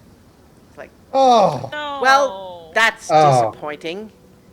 However, it does also have inside it what looks like a spell scroll case that is made of Chardolin. And Ooh. she's like, all right, let's see. I don't have the spell prepared today. Does one of you have the spell that would allow us to determine if this is evil Chardolin? Mara, don't you have a thing for detect evil? I can detect good and evil, but I believe that only work. So I would know if there were a creature within 30 feet, and I would also know if there was like magically consecrated or desecrated. I would allow that to detect this in this case. It does say also object. Yeah. So yes, I will cast this. Okay. So you determine that this particular sealed spell scroll of Chardolin does not appear to be imbued with evil energy. I don't detect anything evil around it. Well, good. And she opens it up and removes the scroll and says, invisibility. Appropriate. That was very, very apropos. Well, I suppose. So the other thing that I noticed that you may not have realized is that as I reach my hand into this treasure chest, it's warm inside. Oh, Huh. really? Well, Fred, See for yourself, and Sure. and she's got it open, and you can see like the interior. The interior is not invisible, and she's got like holding it open, and she says, "Even now, reach your hand inside." yeah, I'll reach in. Yeah, it is 68 degrees Fahrenheit inside. Oh, wow. Oh, That is balmy. this feels good. Yeah. And so it's only a cubic foot, the interior, but it appears to be enchanted so that it'll be warm and not cold, whatever it is that's in there. of course, if we were using real world thermodynamics, then the warm air inside should be kind of rising up. Well, out no, of it. that's my whole point, though, is that if it Oh, were if you were just to- warm inside and not magic, then the warm air would immediately escape. But the point is the chest is magical Right. so that it's warm inside regardless of what the air is doing. Well, one thing we could do is stick like some stones in there, and then once they've warmed up, take them out and stick them in our sleeping bags. Yeah. That's like that useful idea. at least. Of course, if you're using the tiny hut, it's already warm. Yeah, if we're not in the anyway, hut. Yeah. But Yeah, yeah, well, you can I- use them as like hand Yeah. warmers, you know? Yeah. I mean, to be fair, we could use it for valuable items as well. Well, things that would be hurt by the cold. We do have a key. Yeah. Now, here's a question. And she Could kind be- of holds the key again and is saying, "Let's not lose this." Now, could the Yeah. How about a Velene, do you think the remains of that book could be restored at some point? Alas, no. This is something that most wizard relic hunters, such as myself, have discovered to our dismay. Is that books and printed pages, once destroyed, even with mending, you restore blank paper. So even if you restored it using some way, it would just be a blank book. Yes. Alas. I imagine there's probably a super powerful magic that could bring it back whole with words and all, but that's far beyond us. At least far beyond even my my current potential.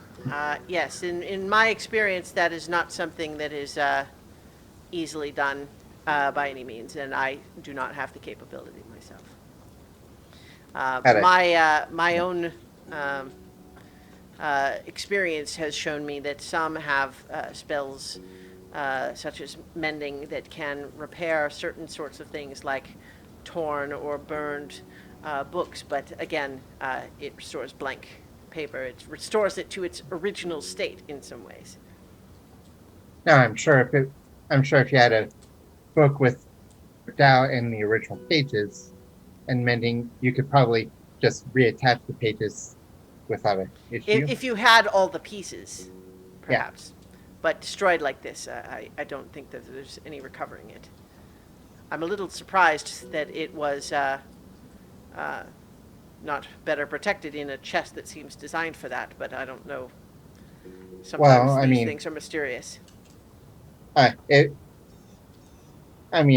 something were to cause rot, then Well, that's true. Warm. Freezing things tends to preserve them in that case, so... Yeah. And even, stuff prepared to to last, probably, wouldn't last that long. Mm-hmm. So in any event, I'm glad this scroll case was sealed.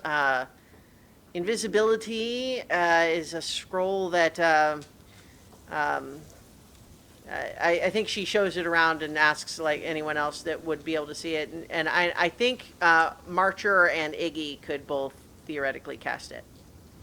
I already have the ability to cast invisibility. Okay. I have greater invisibility as a innate spell. So she says, I don't want to be greedy, but I could certainly hang on to this as well. Fine. That's fine by me. Yeah, I'm wondering, how would Wilfred work with a spell scrolls and such? So I think your feat only gives you wait, no, so because you have magic initiate and not just ritual, right? Like, hang on, let me look at your I have sheet. both of those. Let me look at your sheet and see. And they're both the wizard variant. Yeah, so you might be able to do either of those actually. Now that I think about it. Okay. I mean, I could. It's the because you can only copy ritual spells into your ritual book, but if you can cast wizard spells, period, that's the criteria for being able to cast a scroll. Okay. Well, I could probably use the scroll even if I can't learn it. You know what? I think you would still have to make. You would have to make the check, like the Arcana check, to cast the scroll. But I would allow that you could do it. Yeah. It's better to better to have an opportunity than. Well, so she hands you the invisibility scroll. Okay, I will tuck it away. Yeah. In the good Charterlands case. Yeah. The good Chartle. Well, neutral, at least. Neutral. Yeah, and I think that as long as Velene has the key and the invisibility, I think she would probably be the most responsible party to hold on to it, if you don't mind. The chest, you mean? Yeah. I would prefer to not carry a 25-pound chest, but I can certainly put it on the dog sled and let the kobolds take care of it. Yeah. I mean, I don't have a problem carrying it. It would only be. I mean, it would only be useful when we're camping, anyways. So. Yeah. So keeping it on the dog sled makes sense. She gets a piece of leather cord and puts it through the keyhole and demonstrates that she's got a key hanging on this thread. You just see her holding the leather cord, and it's just drooping in the center. And I'll just kind of go and tap and kind of swing and make the key swing. Yeah, it's there. You know what just occurred to me when I saw you do that, Velene? And I'll look at the rest of the party and say, did we just leave all of our rope back at the tower? Back at the spire? No, we collected it all would have as we recovered left. as we As Yeah, we you, can. you guys were not leaving at a run or anything, so I think you collected Okay. it. Yeah. Now, if it was like a, climb up as the but thing I was meant- collapsing around us, that'd be different. I'm Yeah, sure. no, but I meant we were intended. We didn't find out about the failure, I don't think, until we were well away from it. So if we were expecting people to come visit, why wouldn't we have left the ropes in place? Because I did tell them initially to bring lots of rope and Yeah. climbing gear. Okay. Yeah. My assumption was you did not leave it behind. If you want to deem that Iggy left their rope behind, that's okay. My assumption was you didn't. Yeah, we wouldn't have left it just because we would need it. As much climbing and sliding and falling we do. Yeah. All right, so you all kind of make camp for the night.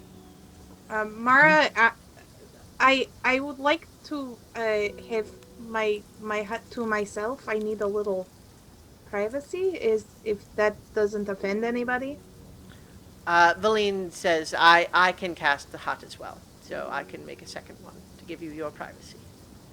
Thank you. It's all good. So if you go and cast your hut by yourself, Mara, then like no one else will even be able to get inside. Yep, that's fine. All right. They can Sure, still not talk to by- me. Yeah. Before you, or if you, I'm doing the ritual will you be casting. doing like ritual? Yeah. So, Wilfred will kind of stand outside the area so you can make sure you keep your privacy. Wilfred will say, if there's anything you want, if you want to talk, just let me know. I appreciate that. It's I appreciate that. Thank you.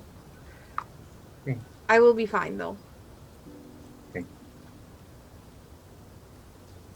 So once Mara is got the hut and out of earshot and asleep, I will say to the others, I think my killing of the creature in front of her disturbed her, given what had happened not long before.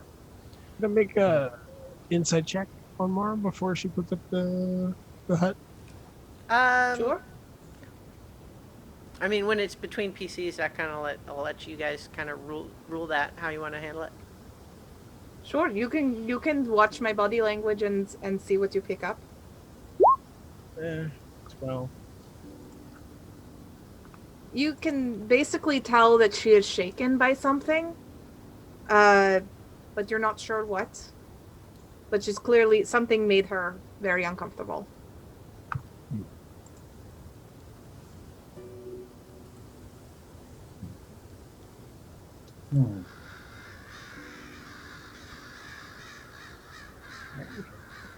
I think Velene has she goes and briefly before casting her hut, she kind of goes and speaks with the kobolds at the dog sled again, which they've kind of dug their own little snow caves and everything. That's what they're doing, but you know, she has basically been having them sleep out in their own little snow caves even while you guys are comfortable in the hut, because she is, as you know, she's keeping the kobolds away from you because you guys seem to not like them. But then she comes back and casts the hut for where all the rest of you can be in it.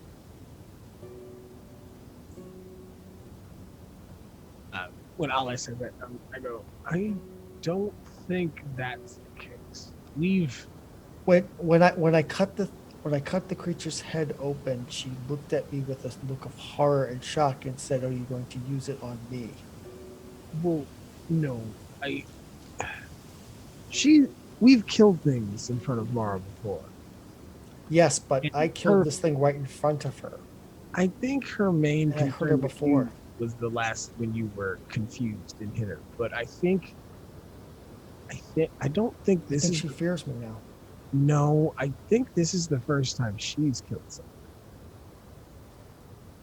I'm trying to remember in all of our Oh, yes. conversations. I think this is the first time she's taken a life. Because again, we've murdered things a lot in front of her. And even with you having hit her and so forth, that's not the reaction that came from that. So while you guys are having this conversation, what is going on in that little dome with Mara? Mara is crying, and scribbling furiously in her journal. But just like doing the real quiet sob, and anytime she thinks she's gonna make a loud noise, she covers her mouth. But also, just like cleaning as well. And if this were a cinematic universe, she'd take off her cloak and you'd see the purple tattoo peeking out behind her neck, and just like trying to calm down in whatever way she can. All right. Pretty much the only females in our party. Well, There's I mean, that Velene. too. And so She's- her after wanting meeting privacy makes Rowan's sense. mom, she's like, I am the only female in this party. Well, Valene's there now, but Yeah, but I don't like that's- Velene. I don't know. It's fair. that's fair. Velene is a necromancer. No words about it.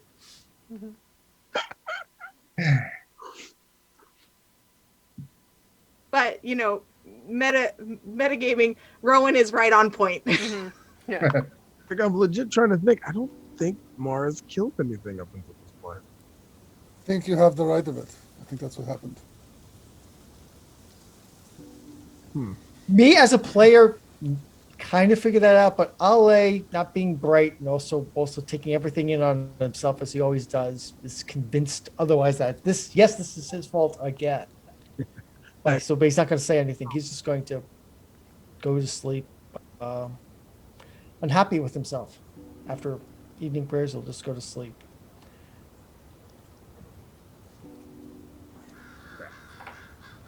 All right.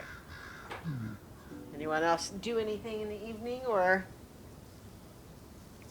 does that settle you until? I think it's settled. All right. Yeah. All right. You are undisturbed overnight. Yay. Valene's hut wears off a little bit after Mara's would have, and everyone's kind of stretching and looking around, ready to do All right. whatever you're going to do today. So it looks. Let's have a look. Let's have a look at that brazier. So I go to the brazier. Mhm. I have prepared my stone shape spell, Mhm. and I will try to reshape it so that there are no runes, Mhm. and that it looks like A a chamber really pot. dumb creature. Okay. Yeah. So as you are, as you cast on there, you with this spell feel just a hint of resistance as you begin to work your magic on it. Like it resists changing just for a moment, but the power Seluna has granted you is So able. like feeling that resistance, I say, don't you fight me. So the magic Selena has granted you, you are able to push through that resistance, and as the shape of the brazier changes, the blue fire just goes dissipates, and it's gone. And now it is a monument to Lila. Oh! A tear escapes Smarcher's face. Aww. It freezes on its cheek. He flicks it off. Ding! Mara is impressed with her work, so she doesn't even see. She's like, I think I got it right. Uh, So it's not a token. I can't change it on the. Actually, you Yeah. know what? I'm Yeah. gonna put a Lila token there. And just make it small. Yeah. Ah, Poor Lila. that was very nice of you. Willow Mm, is a good owl bear, and I don't know what happened to him. So I had to leave him. I don't know what happened to him. I know, and with everything in the other Wait a uh, minute. room, Wait a minute. Those he was on my mind. the sending spells we use sometimes. Yes. Would that work to see if he is even alive? I mean, he's not going to be able to talk, but Let's I see. just we pulled it can? up. The spell enables creatures with intelligence scores of at least 1 to understand the meaning of your message.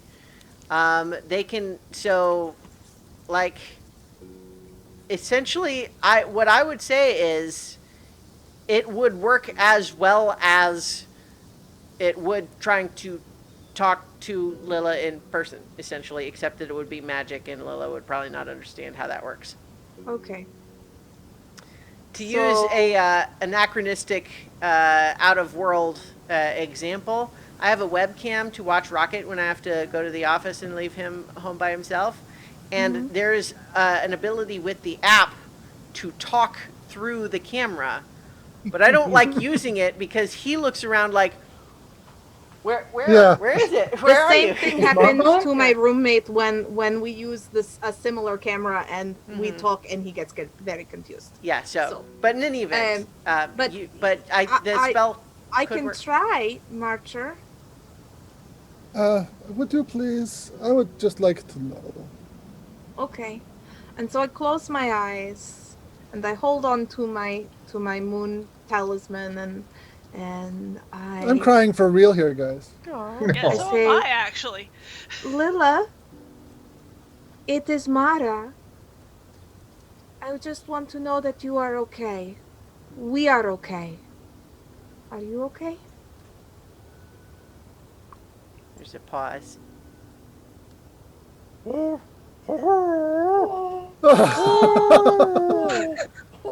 Lila is okay. Ah, Lila is happy to hear my voice. I am so glad to hear that. I don't speak owl bear, but they sound relieved to hear my voice is I am to hear their hooting. Ah, So maybe good to that's hear. a lovely point to end our session for tonight. Yeah, because I don't think I can play anymore. Oh, So well done, Seekers. You have cleaned out this cave of Charlatan Berserkers, removing a source of evil and peril from Icewind Dale. And next time, you presumably are continuing on your journey towards Sky Tower Shelter. Yes, yes. Through the Alright. mountains. Yes. yes. But we will do that next time on more adventure on so many levels. Rime of the Frostmaiden. Ah.